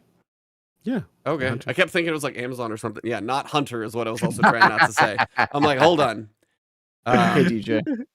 DJ, it's out of control. I went with kind of like a black and purple scheme, and it was kind of and just changed a couple of the paint schemes through whatever worked on. I got like little blades up here on the corner, easy and done. And I was like, cool. So, and it is fun to get the progression of. Like, I got my first actual unique drop post level 50. I don't even know if you're high enough to know what those are. So you've seen legendaries. To be world tier. I've seen legendaries, yeah. Yeah. So the step above that is like something where you can't imprint on it as a very specific, only like very specific piece of gear. And I got my first one of those. That's what exotics used to feel like in Destiny. And there's a tier above that, E. Oh, well, there's Ancestral, I know. I'm getting the Ancestral, which is even crazier. Yeah. I only got 2 or 3 drops on Ancestral before they shut the review servers off. But and I know we've been talking about Diablo, and I know this is typically a Destiny podcast, but it is a loot game right now, so it's definitely kind of making you do some comparisons. I mean, Tassie's literally doing Diablo versus Destiny in a little mini series that he's doing for videos. really? So he's comparing them, yeah. That's cool. And I wanted to ask you guys, what do you think Destiny could learn from Diablo? And do you think there's anything Diablo could learn from Destiny? Yes and yes. Okay. I think anybody who says otherwise is probably crazy. Yeah. But yeah, no, I'm serious. Like, if you think that neither company does things that can learn from each other, I think that's crazy. I would say Blizzard has already learned a lot from Destiny. Probably. And I think they're going to continue to learn. I think that they were watching their old tapes, you know what I mean? Before the big game. Watching the game tapes before they they were watching kickoff. the game tapes and they were talking in the locker room. I guarantee you they were doing stuff like that when they were working on Diablo 4. And I think that there's still stuff that they can learn. I think generally speaking, Bungie's community model is really good. Their culture, I think, is really good. obviously Blizzard needs help with culture. We know that. Yeah. So they could definitely gain that from Bungie. Yeah. And I'm sure there's a million other things. And then I think definitely Destiny can learn a lot. Talk about endgame sandbox that's well thought out, endgame in landscape. But Destiny has the opposite. Destiny has an endgame that feels like it was stitched together haphazardly because they didn't really have a whole like endgame plan for Destiny when it launched. In fact, it launched without any endgame at all. It didn't even have a raid or an endgame PvP mode. It was just sort of a campaign with some extra credit activities afterwards. And Diablo clearly has taken the opposite approach. Obviously, they happened way after and had the benefit of learning from Destiny a lot, but they launched with a fully featured endgame, super thought out ecosystem for what you do after you beat the campaign and hit max level and all that stuff. And it is super addicting. Paragon boards are crack cocaine. Those are gonna be. Oh my those are god, interesting, man. Ooh. Honestly, I get sweats. I get sweaty looking at my Paragon board. Well, my rogue, I'm sitting there just trying to start to upgrade the exploit one for vulnerable. That's what I'm just about to get into, and that's the one I really want to start doing. Glyph upgrading through nightmare dungeons. Yeah. And that's, oh my god, that's kind of the thing when you start to see the depth. Like you're okay, so I got you. So you got the Paragon board. You're like, okay, I got to get my points to get there. You'll eventually plan out your path. Like if you get to level 100, cool. But then you're like, okay, so then I can take a glyph, right? And then I can work on upgrading that to make the radius wider and get the bonus points. And it's just kind of like that's. And again, that's like the people who are going to go for getting a glyph to level 15. That's going to take some time. But that truly does give like the hardcore player, like we all are in Destiny, that end game pursuit. And I think that's where Destiny is like kind of facing the stalemate right now of like, I hear a lot of people saying, hey, why does week 3 feel like week 10 in this season? It was kind of some of the stuff I saw on Twitter last week. It's because you do log in for 5 minutes. You can do the story. The dungeon's really cool. Like, I love this dungeon. Literally outside of encounter being the main encounters, they're about a third too long. Change that, and this is like probably my top dungeon. I think it would probably sit there, just because of how it's all put together. But like that's a cool experience. But like you want to replay it. I mean, guns don't really set themselves apart. You don't get much more power from them. There's only so many perks and stuff, and that's also part of being a 9-year-old game. I mean, I can tell you, Bungie wanted this to be a 10-year plan, and they may have like forced do what? 5-year-old game, technically. Well, technically, yeah. T2 start. Oh, I thought this was year 6, I guess, but yeah, 5-ish. Either way, yeah, this is year 6 and then Final Shape 7 because D1 was 3. Either way, 10-year franchise. Because I still think this feels like it's part connected to D1 since those servers are apparently a thing still too. You see, but that's like it's the little nuanced progression, and I've heard multiple people talk about it. It's like the final 10% would love something to grind for that is not just like, you know, either unlocking patterns or just getting a different perk. There's no progression of power. And now there's 0 progression of power in a season, which isn't like power doesn't mean, I guess that's kind of like going full circle. Even when you get to Nightfall and you kind of do your leveling up again, power really doesn't have much of meaning because now the activities are like set on power difficulty. So it's like this full circle of your hardcores don't have anything to really aspire to go for. Like when you said a Paragon board is like crack, there's absolutely nothing like that in Destiny. Now, granted, yeah, they're very different games and I get that, but that's like, but I think Bungie has tried stuff like that. Like I honestly think weapon crafting was them trying to give like end game nerds like a really dense, super crazy thing to do. And I think that's why they wanted to have 50 currencies in the game or whatever. They just wanted to make it like super aspirational. And obviously I think they fell short of that because it kind of has the opposite of incentive. But I would say honestly, if Destiny could learn something from Diablo, do world tiers, bro. Oh yeah. Why aren't there world tiers in Destiny? I mean, people would lose their minds. A contest world tier, this whatever. Yeah, I mean, absolutely. There's even they kind of already have it for activities, but just a world tier in general. If you could turn up the difficulty of Destiny as aspirational content, can you imagine? Then we've said this probably. I don't even know if this was before you were on the show, Travis. We probably joked about this, but now Well, like once you get tier 3 of Helltide zones, it's just on for an hour. But in Destiny, you could literally have like a Grandmaster planet for a day, and it just rotates. And if you're gonna go do bounties on EDZ, and all of a sudden you're in Grandmaster difficulty, you got to pucker up and go. Like, Yeah, I mean, and make the essentially, rewards. And now the other problem is the rewards that you can get in Destiny is the juice of like a Grandmaster planet or a boosted planet like that. Is there anything that justifies it? That's Right. the other Just part. I would say just increase the drop rates. Like if you could play everything on Grandmaster difficulty and then increase your drop rates for exotics and materials that people like and that sort of stuff at higher difficulties. Because kind of the problem with Destiny that we always talk about is you don't really feel like you have control of your own destiny, ironically. You're sort of at the mercy of like crazy chances and all RNG. that stuff, and then you go in and you do a GM version of the raid, and even that doesn't guarantee you the exotic drop from that raid. Like, it's crazy. So yeah, just increase percentages, and that way you don't have to do the power creep thing. But I think maybe power creep should be a thing if you're going to add tiers, Yeah. because it's okay if you add tiers as long as the game is creeping in difficulty with you. Right. Because that's something that I think Diablo does pretty good, which is like it makes the numbers go big, but your powers don't spiral out of control to where it's like an actually busted game. Right. Obviously, they're very different games and they have completely different things to consider, but I think they could do world tiers, Yeah, I Grandmaster think world tier and Destiny. Yeah, they can learn from each other, and I think from like, sorry, I get you. No. You're probably saying what I'm saying, Yeah. so you go.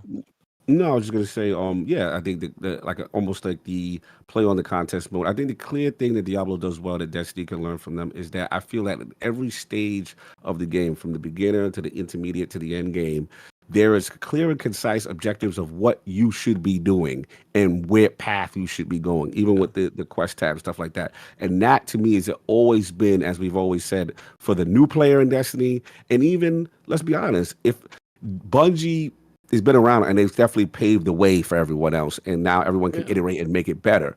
But I do feel like Destiny community relies, this is going to go against E a little bit, but too much on the content creator to explain to them how you should be doing the end game and what's the efficient, as the game itself pointing the player and saying, hey, this is what this new currency in the battle pass does that allows you to do a deep sight resonance.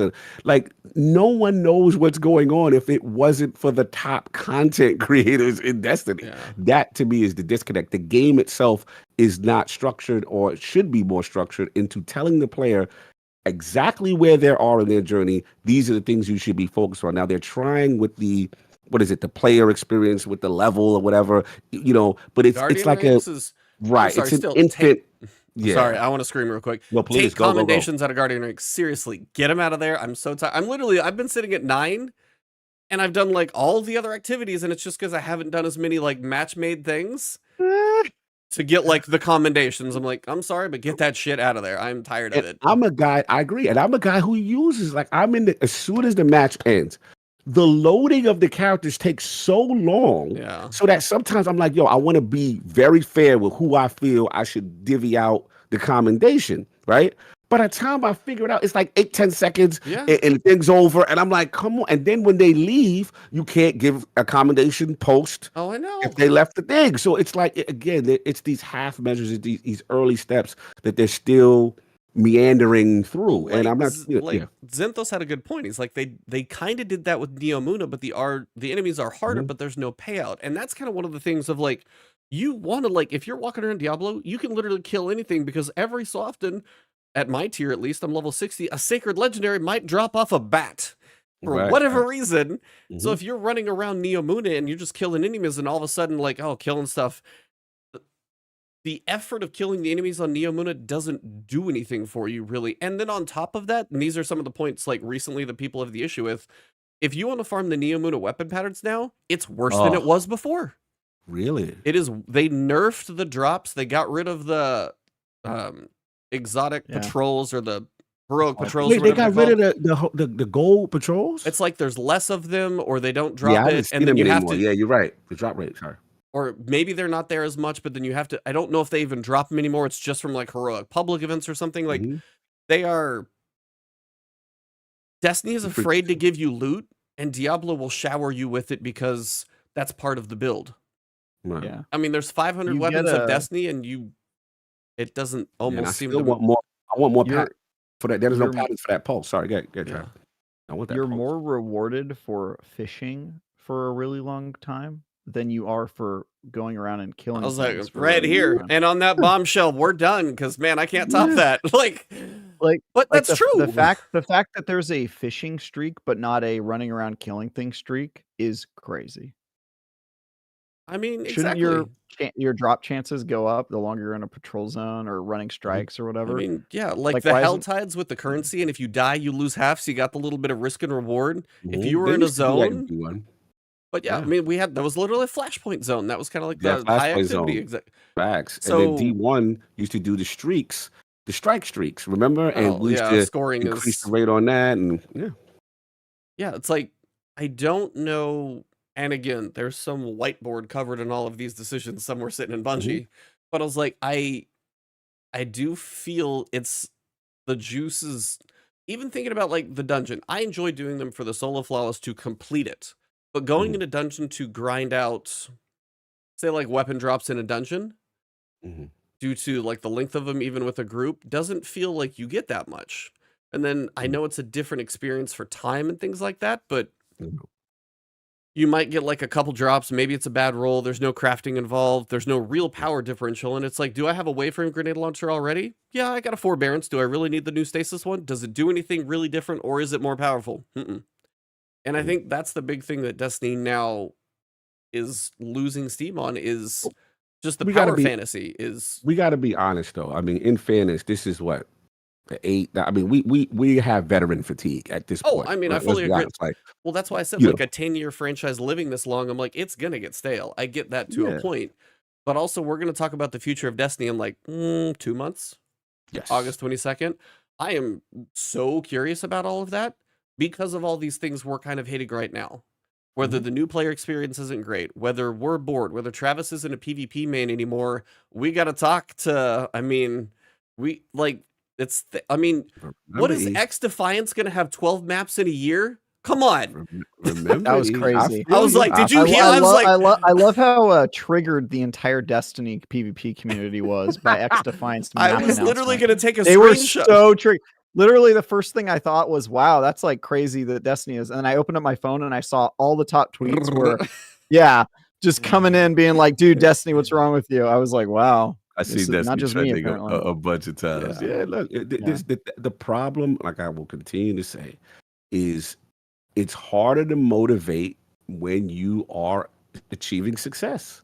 It's harder. They haven't been pushed in a way because right now, even on a hardcore, quote unquote, mid or bad stretch, their engagement is still off the roof. You know, financially, I'm assuming they're doing well, right? So they're number 9 on Steam charts right now. Yeah, like I look at Xbox Most Played, I look at Steam chart, and I'm like, wow, I'm over here, not as engaged as I used to, but the metrics say otherwise, right? So until Diablo makes a significant cut, until we get an Outriders or Division now comes back, or there's a new one though, it's coming out, everyone's getting hype about.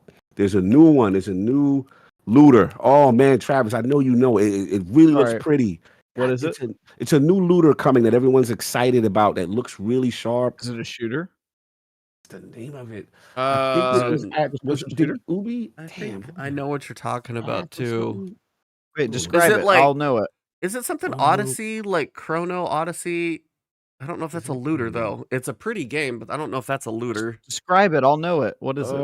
It's very pretty looking. I gotta follow Slow Mo. I gotta follow Zakai. I'll get the name for you. Trust me. Everyone's excited about this new one. I just seen it briefly in passing. It has like I want to say like an anime style to it. I'll get you the name to this thing. Hold on a second.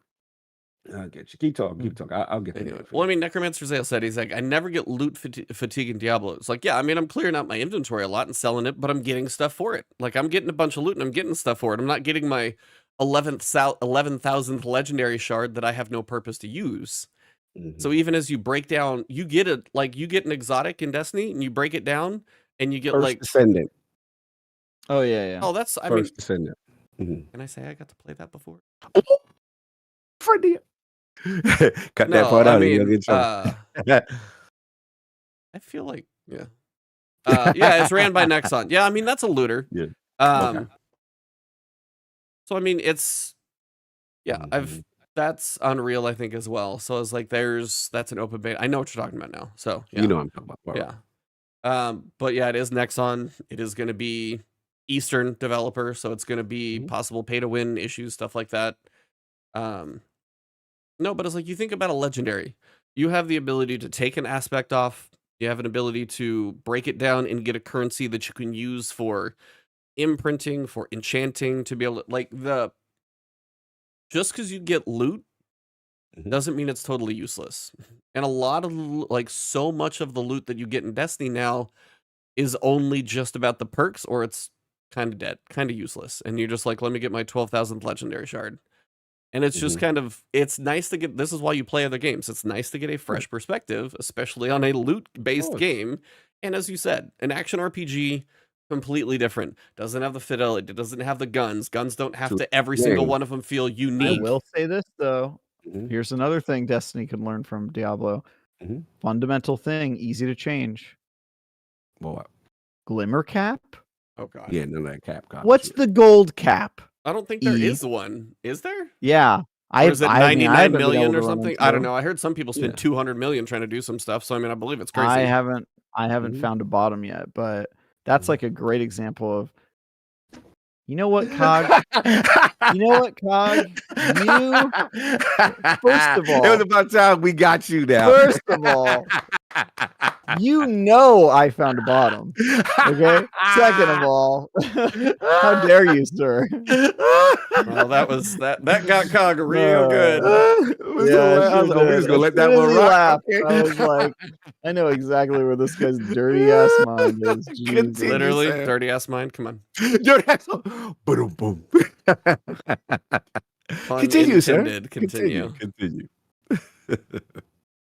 But like you were saying, yeah, like it's.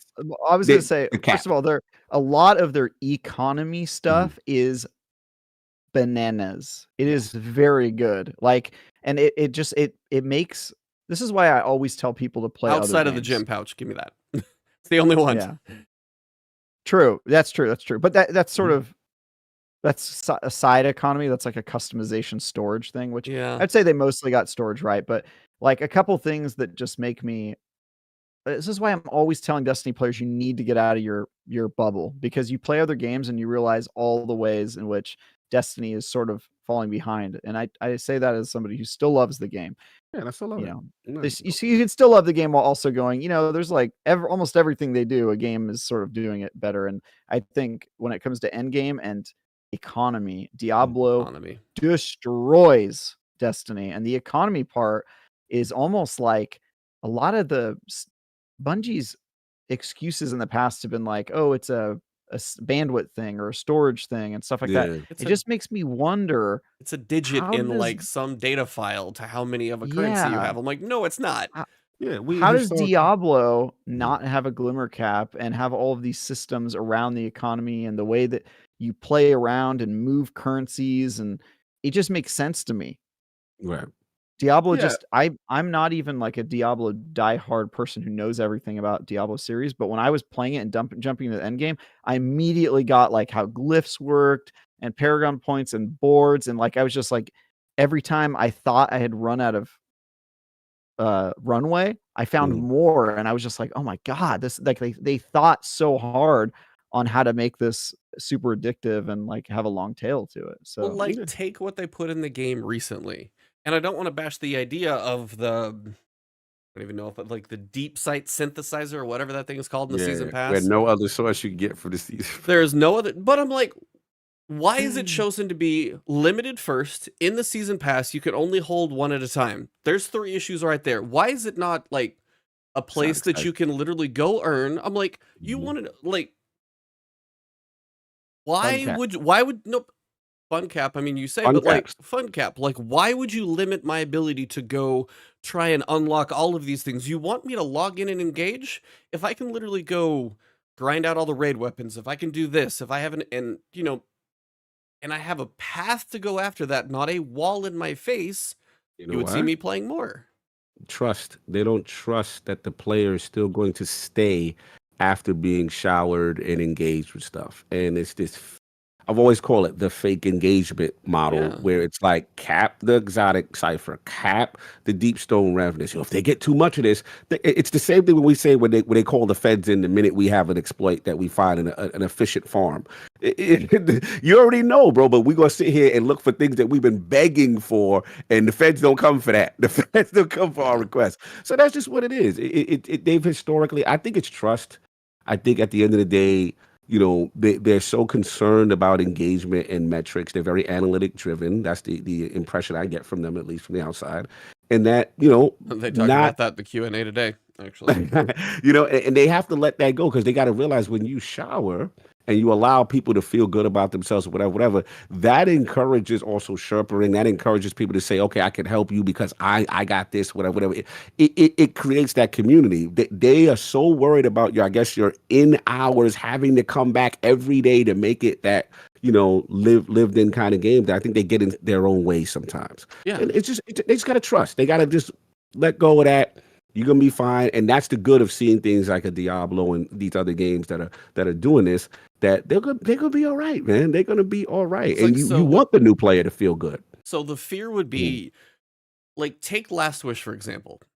People are already going to farm the absolute living daylights out of that next week. Like, you're going to be living in there. That's one of the few times, if I can find a group to run that a little bit, that I will pause Diablo.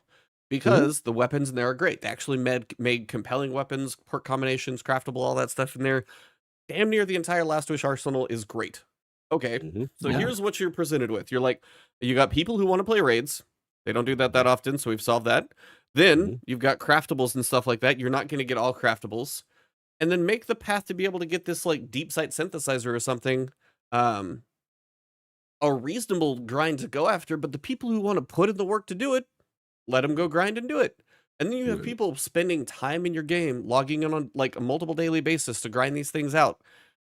Isn't that the point? Yeah, but I think to what Travis said, like, way back, it also comes. They sometimes this is when they listen to the community too much, because remember in the D2 era, when it first started, they overshowered. I believe in the beginning they were giving out a lot of stuff. And I think they got nervous about that. So sometimes it is taking a hard stance and saying, "Hey, this is the type of game we're going to be." And sometimes they struggle committing to that. They in fairness to Bungie, they have tried to serve many masters. Oh no, I mean nobody's ever going to win that. Yeah, they've tried to be to everybody, and you can't win that war. So you have to eventually define who you are specifically and kind of stick with it. And I think that's just what it is. They consistently evolve all the time. So we get these different iterations and versions of them. Yeah, it's just the deep sight synthesizer they were scared of. And you know it because the placement of it. It's sitting in the season pass. You're limited on 6. You can literally hold 1 at a time. Right. I mean, that's about as bad. Like that tells you it was like, hey, this is an idea. We want to baby test it. We're gonna put it in the season pass as literally a seasonal beta. I mean, that's what it is for that piece of. And then you turn around, but I'm like, you can make it hard to go after. I mean, what if you had to go run 10 strikes to get one? Yeah. Like people might hate the grind, but you're gonna have people engaging in because the hardcore grinders, they're still gonna do it. So it's I'm still looking for not to cut you, but I'm still looking for a consistent path for ascendant alloys, the one that allows you to do your enhanced traits. I gotta go what's the homie that's in the tower, you know what I'm saying, the Cryptarch. I gotta go to your man Raul, and then he want to charge you like 400 for the joint. Like, come on, bro. There's no guarantee. His inflation is real. Inflation hit him real hard. Like I want Spiderback. He must be with that. Bro. What was you running a corrupt organization over there? I think he might have been part of the Silicon Valley Bank. He might have been part of that one. So he running a tough game over there. I love that you call him Raul, like he works at an auto body shop or something. Raul. No, my Latino homie, Raul. Yeah, Raul. You know Raul. Oh, yeah. I didn't pick up on that quite as clearly. Thank you, Travis. I appreciate this. I'll have to remember that next time on stream, guys. We're gonna go visit Raul. Yeah, go visit Raul. Oh man, his mom makes pupusas. You wouldn't believe it, dog. They're good. Yeah. Cardi, got Cardi, you know what I'm saying? A side up. Yeah. Roscoe Pollo be with Raul.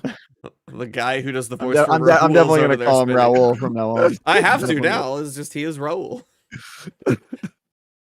Oh man. I was like, we all have always been passionate about this game. That's why we sit here and do this crazy podcast for 253 episodes. There are many things to enjoy about Destiny. As I said, like the newest dungeon, they freaking crushed it. Like they did so well on a lot of pieces of it. But on the other side, you have frustrations like the Neomuna weapon crafting farm is worse than it's like, I don't even want to do it. You know, I was thinking about this, like, Destiny's content has been pretty good, minus a lot of Lightfall, but I think that was an outlier. I'm hoping it was an outlier. Yeah. Right? Destiny's content has been really great lately, and I think the things that people are complaining about are actually not really having anything to do with the content. It's all ecosystem stuff. Yeah. It's all like the game that exists around the content in Destiny is strangling the fun out of the activities that are good. And it's kind of the opposite of Diablo 4, because my main criticism of Diablo 4, the reason it didn't get a 10 from me, and a lot of people gave it a 10, is it kind of has the opposite problem where like the ecosystem is so fun, you almost don't mind that there's not that much content in terms of actual content. It's like a lot of the samey dungeons. You're repeating dungeons. When you do nightmares, you're doing dungeons. When you're doing, it's kind of all the same stuff. And I feel like Diablo has proven that if the ecosystem is good enough, if the game that exists around your activities is good enough, people will grind. And I think that that's where Destiny 1 was. The original Destiny was missing content, but the ecosystem around it was so good. People were just playing the same content over. And I feel like Destiny has worked so hard on its content, they've actually switched it to the point where now the content is great and the ecosystem is so bad, it makes it difficult to really enjoy the activities. And so I'm just waiting for Destiny to exist where the content and the ecosystem around the content are both in a great place, and we have a golden age of Destiny. We're not there right now, and that's why I feel like it puts a damper when even fall on the heels of their best dungeon ever. It's kind of a drag to play Destiny in some regards because there's just so much baggage around the rest of the game. Yeah, I mean, we had life, bro. Yeah, it's like Sinister said it in chat. He's like quality of life versus content. Yeah, and you got to find that balance of both, as you said. Trying to find the, we raise the capacity of like your currencies and all the limitations and stuff. So if you want to get out there and farm, like I get so many prisms now, they could be in my postmaster, then they fall out of there, and then I'll get some more. But I can't hold them. Can't hold them. That's the thing. I was like, so you can actually go run match-made hero Nightfalls, get a decent amount of prisms going, like cool.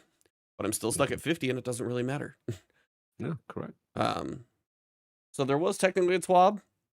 There are some questions in there. We'll try and hit some of the high ones because they kind of did an internal Q&A, so it's like self-led Q&A, which is kind of funny. They said in PvE, ability uptime is very high and has increased despite global changes to base cooldowns. What are your current thoughts? They're kind of looking at it, but we don't want ability uptime to balloon to a point where power spike from ability activity ceases to become a spike and becomes the norm. I know you'll see people like Salta Greppo saying we get stuff up too often. You'll see the other side where it's, we don't get them enough. Things are getting nerfed here. I'm not happy about that. They said with aspects, armor mods, artifact perks that rely on players being able to throw or destroy tangles, they're actually going to lower the cooldown for like tangles by a little bit. But they just said if it was too low, like every time you got like a kill, there'd be too many tangles on the field. Broodweavers, they were intended to be the minion masters. Broodweavers feel weak. And threadlings feel very weak in in-game, so they're going to be working on changing the Broodweaver's newest strand aspect, the Wanderer, to hopefully address some feedback. And nerfing potentially suspend. Oh, yeah. Yeah, that's been a long time coming. I know. I was like, I heard Dado say, I watched his video partway through, at least on this before we started. And he said, it's like, yeah, it's like I did expect nerfing suspend being powerful. But I was like, part of that's the identity of the class because you don't do damage with your abilities. It is like it does a lot of crowd control with the suspend, which I mean, yeah, it's strong. You can. Yeah, I mean, you do take away a lot of the challenge, though. Oh, I know. I mean, and it's kind of a balance. I just hope they don't nerf it too far. I guess that's kind of thing we'll just have to see. That. Yeah. How does the team feel about the current suite of grenades? Some are too strong, some are too weak. Shocking. Hand cannons are getting a buff. Stuff, says E. Yeah. Hand cannons. Now this actually was shocking. PvE damage of hand cannons against minors are going to be getting another 20% buff. And against majors, they are getting a 75% buff. You ever want to wonder why something feels bad in PvE? Yeah. Now you know.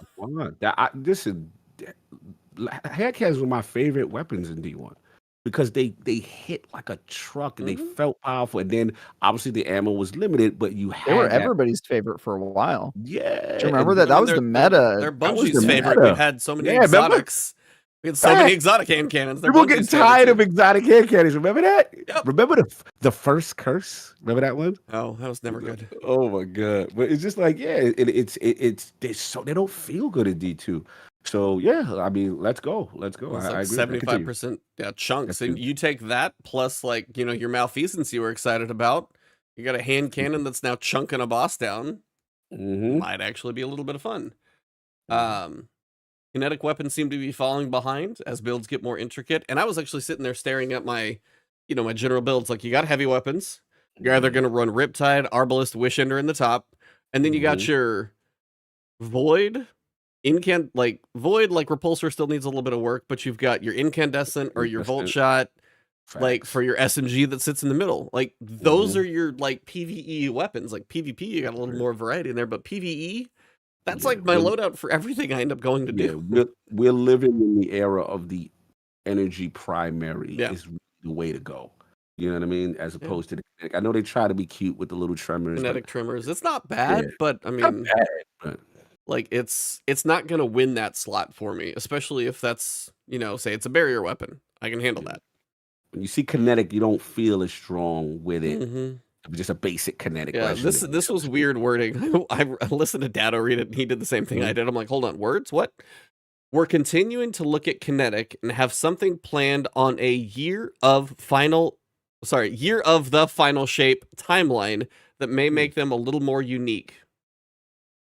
I'm not going to say the other line because I don't want to throw speculation out there or anything crazy. But the way it's written is like, they have something planned on a year of the final shape timeline. So is that during the course of the year of the final shape? Is that how you read that? Yes. Okay. Yeah. Definitely. I was like, it's weirdly worded.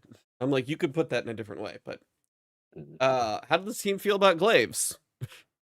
I'm a glaive user. Are you? Yeah, I'm a big time glaive. The class specific exotic glaives are going to get some love because those are trash. Yeah, we know that. Trash. On a high level, some PvP and PvE users might get some use out of them, but in general, I think they're... Yeah, shout out to Sinister Excalibur. In the God tier. bushes. People sleeping on that. In the But bushes, I agree.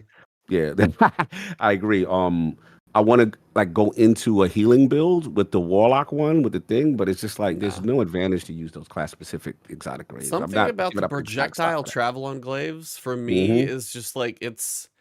I know they even bumped up the speed, but it's just when I'm like, I'm kind of there, and then I miss with the projectile. It's like, it's the only one that feels like it's a little off to me.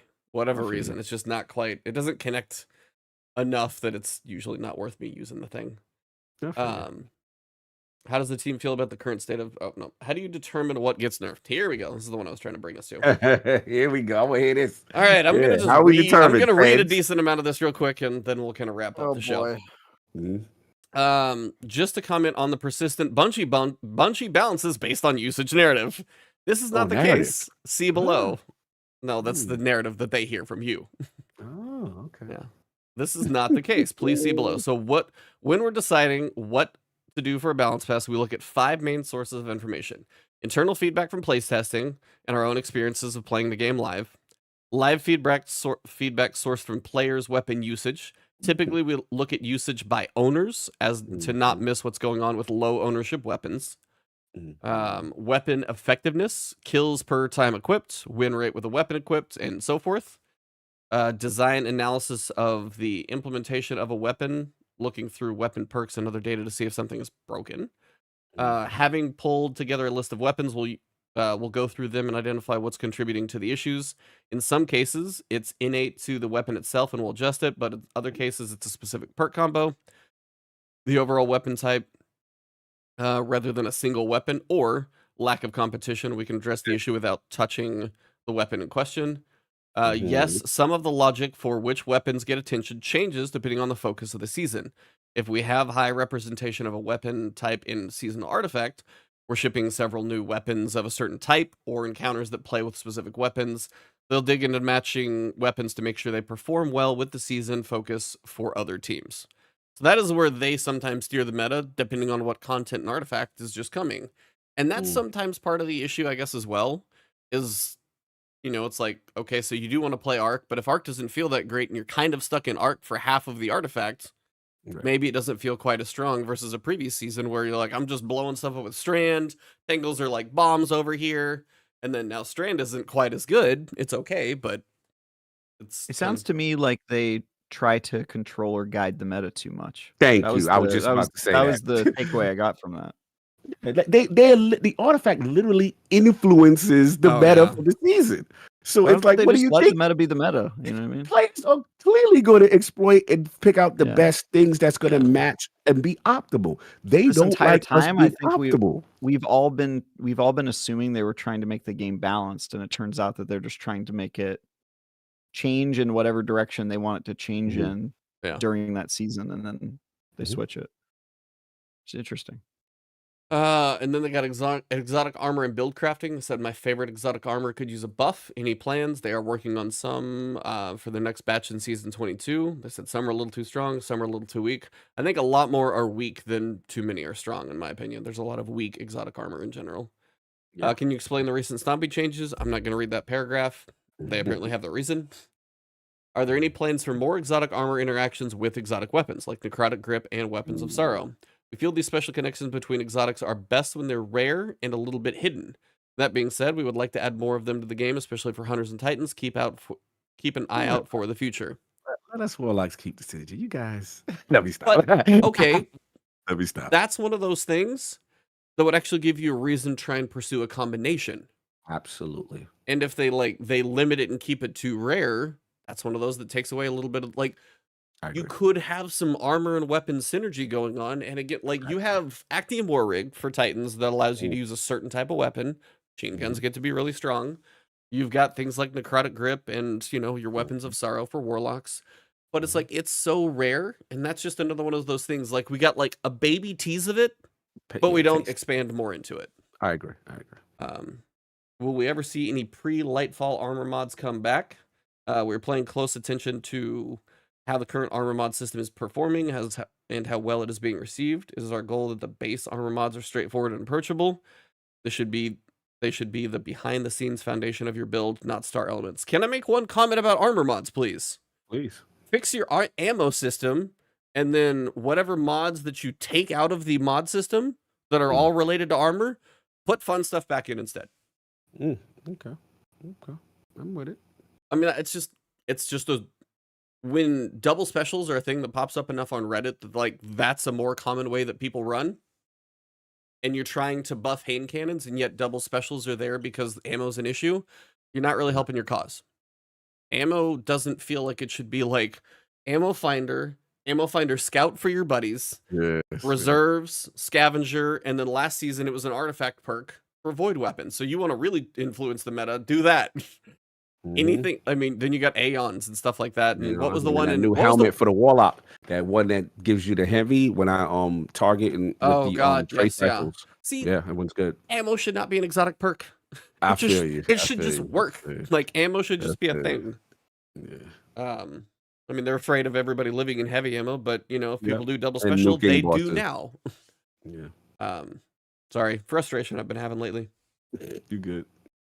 I gotta be on my little soapbox every blue moon. Oh, favorite shade is when? Let's go. Oh, really? Trust me. Rewards, UI, UX popping in here to answer this one. We're hesitant to talk too much about complex features that aren't far enough along to attach specific reasons. But we are going to be sharing we are going to be sharing some new features in this Yeah, vein spelling. soon. Yeah, Yeah. like you're missing a word there. Yeah. On some new features soon. So, and they say a complex feature. You're telling me favorite and put at front of list is complex feature? I'm not a game dev. Again, this is a big giant armchair question, but I do feel somebody could figure that one out. Let me give you another one. Let's get, you know, one thing that Diablo really does well? Oh, Let's get an emote wheel that could have multiple emotes for all the ones you're making That's me a good spend your idea. buy That's for. actually that's So, a really good point. Yeah. 8 or 10 How on an about that? emote wheel versus a And you know how, like in Diablo, I could switch to the next one with the left little and to the mouse right. click, yeah.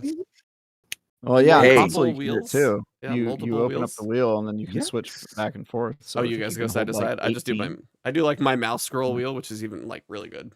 I do side to side. I got Travis. But that's kind of one of those where you go,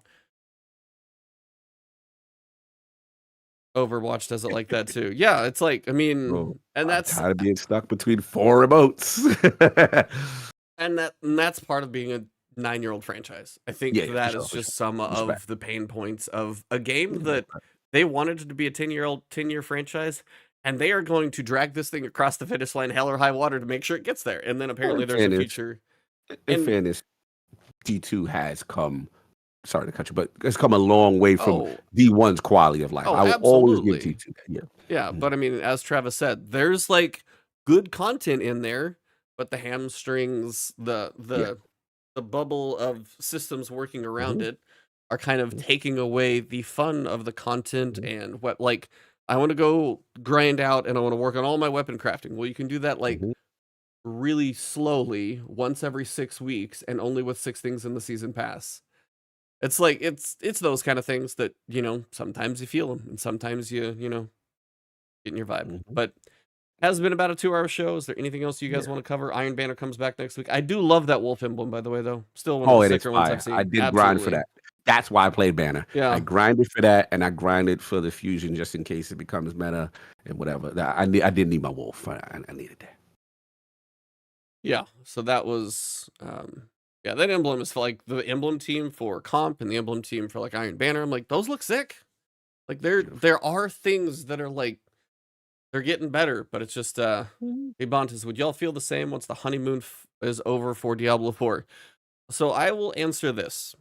The Mhm. one thing I've heard about seasons for Diablo is one thing I hope Mhm. they change. Now, granted, I don't know too much about seasons, but if Are you you have talking to about creating a new character?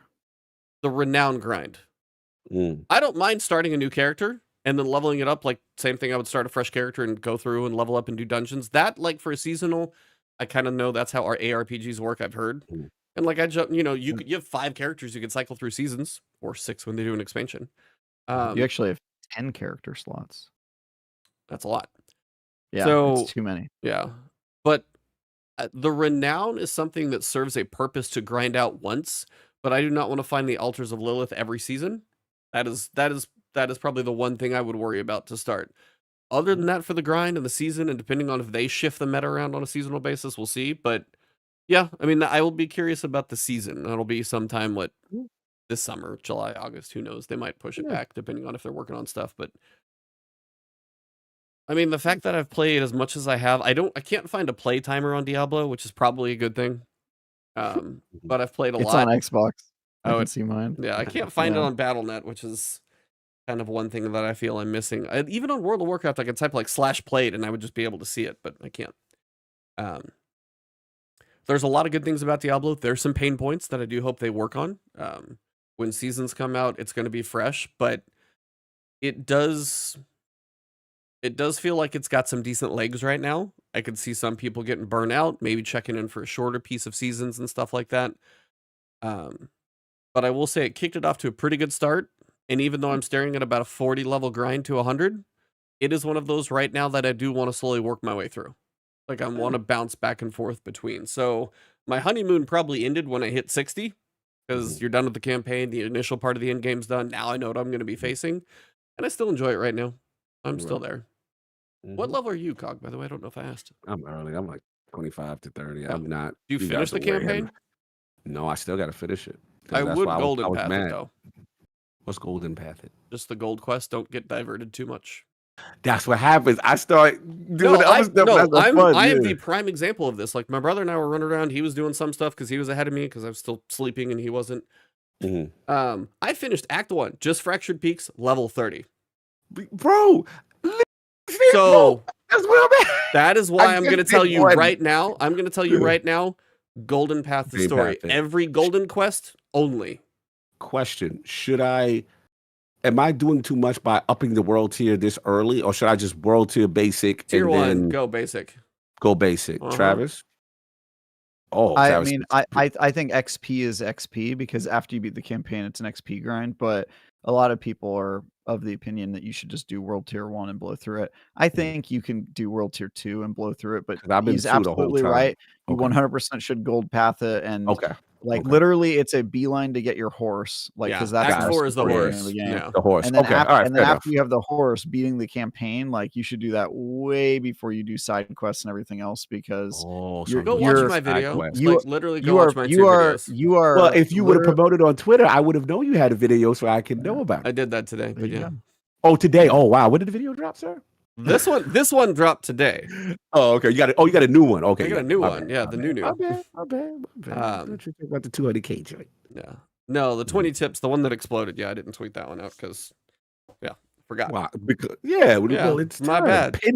Pin it, damn it. Pin your victories.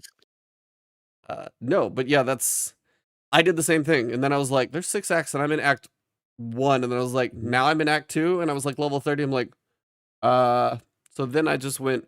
The only thing I would say is, well, what are you playing it on? Console, PC, TV. What do you want when you're playing Diablo? Between PC, Battle.net, and Xbox. Okay. Yeah, it's got cross progress. Yes, that's the beauty of this server thing. That's the beauty. See, there you go. I will give that. That is the beauty of online. That doesn't happen. I will give that. I will bend the knee to that. I would get a second. I would get a second screen with an interactive map because I will tell you to golden path it. But if you're like going from point A to point B and you're like, hey, let me glance at my map and there's like 2 altars of Lilith that are like barely out of your way, grab them on the way. Like that's easy stuff to do. Okay, so I would grab those on your way. I'll go path it. No, you guys. I'll just send you both of my videos. Just an hour later, you'll be good to go. Yeah. Oh my man, appreciate it. Look at Trav. We gotta get Trav out. He's got reviews. He's reached his limit. I know. He's like, all right, 2 hours. I'm getting chompy. Our beautiful child is ready.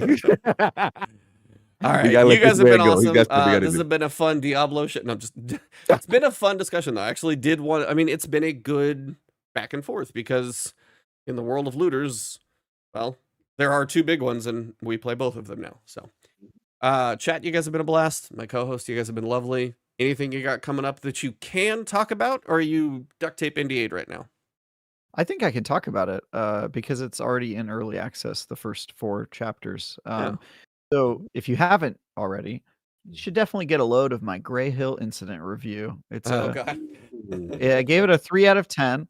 I also created a playlist. IGN has this feature called Playlists. I created a playlist called Terrible Games IGN has made me play. And it is just a list of all the games that have gotten a 4 or lower that I reviewed. Right now there's 9. So that's a lot. Let's hope that we get at least 10 that are below 4. That'd be great. We have a full top 10. Well, Dan just now has to find one that looks like it's going to be incented to you. So actually, what's funny is my next review was supposed to be a game that I have a feeling is going to be really bad, but they that company, which I will not name, wisely decided to not give review copies, early access copies at all, and I'm very curious about it. It now makes me want to review it even more. Now you're going to do an unofficial review afterwards. Anyway, I'm reviewing a game right now that I cannot really talk about my opinions about beyond the first 4 chapters, but it is a lovely indie game called Dave the Diver, and it was showcased during the E3, the fake E3 that we just Summer had. Games Fest. It is a game where you play a morbidly obese scuba diver who also operates a sushi shop, a sushi bar. And What? This is I- hilarious. So I'm guessing you dive in, you get fish, you run your sushi shop. Is it like a little? Correct. Okay, it's kind of That like is Moonlighter. exactly- It's like Moonlighter. that kinda. is exactly what it is. And all I can say about it is that the first 4 chapters that everyone can play, I Mhm. highly recommend they do it. It is a delightful game. That's what I have to I say like the so word far. choice. Delightful sounds like it It fits. is a delightful little game, and I really I can't talk too much about it because I want to keep my overall impressions I feel that. secret. But I'm playing that game. That's what I can say. I respect that. Cog, I think you're gonna get Mhm. home and sleep. You've been Mhm. you've been on Jet 12 lag. podcasts and shows Still your and podcast, still more stuff cooking, but no guests, which I'm very happy about on my LP because we had a streak of like 4 or 5 in a row, and I'm like, all right, I don't want to talk to anybody, I just want to talk to the homies, like how we doing, and just talk regular. So I'm looking forward to that. Miss my dudes, and yeah, Duke, we back in pocket with that. Go check that out. That's up. The latest one, kind of going through the showcases, and more stuff planned guest wise, but I don't want to spoil it just yet until I get confirmation. So. Just looking out for that and more travel. People hit me up for PAX West, GCX, all that kind of stuff. So Sweet. got that going on. Cool. And then, yeah, me. I still eventually will. I will eventually do my solo flawless dungeon, Nice. and then Diablo, and Mm. that's kind of my main 2 right now. And I need to play the Liza P demo. I need to play the Final Fantasy demo. Yes. Those 2 both. Curious about Liza P I because I'm do- hearing I'm hearing Sorry, go ahead. mixed. I'm hearing Mixed. mixed on Liza P. I'm hearing Bloodborne fans. You could tell it's very influenced by it, but then But I'm it hearing doesn't Erica, my reach- homegirl, was But right. it doesn't my homegirl, reach she the was there. mark. She has a good video on it. If she's still in here, shout out to her. She said pretty much the slowness of Pinocchio, like he's a little bit too. So I'm curious because you're the guy. You guys are the Souls guys. So I'm very curious how you guys take it. I heard good things about Final Fantasy. I heard demo, Final almost to Fantasy the point- demo is just like, what? Yeah, Oh, almost now to the what? point What? where it's like, how you There's gonna another cut me game off like kind of that? Turned Hogue around. He was Yeah. hard against it, and he played the demo, and he was like, that's pretty good. Mm-hmm. So. Shout out to MJ the boss. He said the demo is fire. Yeah, I gotta get Cool. on that. So much games to play. And then I know the other 2 friends that I'm eventually going to surprise. I am not this kind of guy at all. And I'll see if Cog laughs at this, just the word that I'm actually going to use. I bought my first pair of dunks. What? I'm sorry. Your first pair of what? Explain this to him, E, please. I am not a Please explain. sneaker guy at all. Wow. I have friends who are like watching the like releases and trying to get certain Jordans and all this type of stuff. And I was Wow. like, all right, I want one decent pair. I need one Wow. decent pair of like, sneakers. And I was like, okay. So it's like, what colors? He sent me a couple. I ended up Wow. getting a pair. I'll show them to you when I get What is them. happening? E in fashion? What is No, happening? I suck at fashion. I am the worst person for fashion. Travis may wear the What same is thing every day, and he happening? still looks 10 times better than I ever will. So Man, a suit. The man is looking glorious I every was time. like, Good so God. yeah, it doesn't matter. It was like, but Mhm. no, I bought one pair so I can just like have a Wow. pair of sneakers. So Okay. not gonna Sounds get into the amazing. whole trend of buying like 50 pairs of shoes like other friends. Don't have the money for all that crazy Yeah, stuff. But I was like, next is Jordans, next is J's. That's how it goes. no. Anyway, all right, you guys have been amazing. Thank you very much, and it has been the last The word. last Last word. word.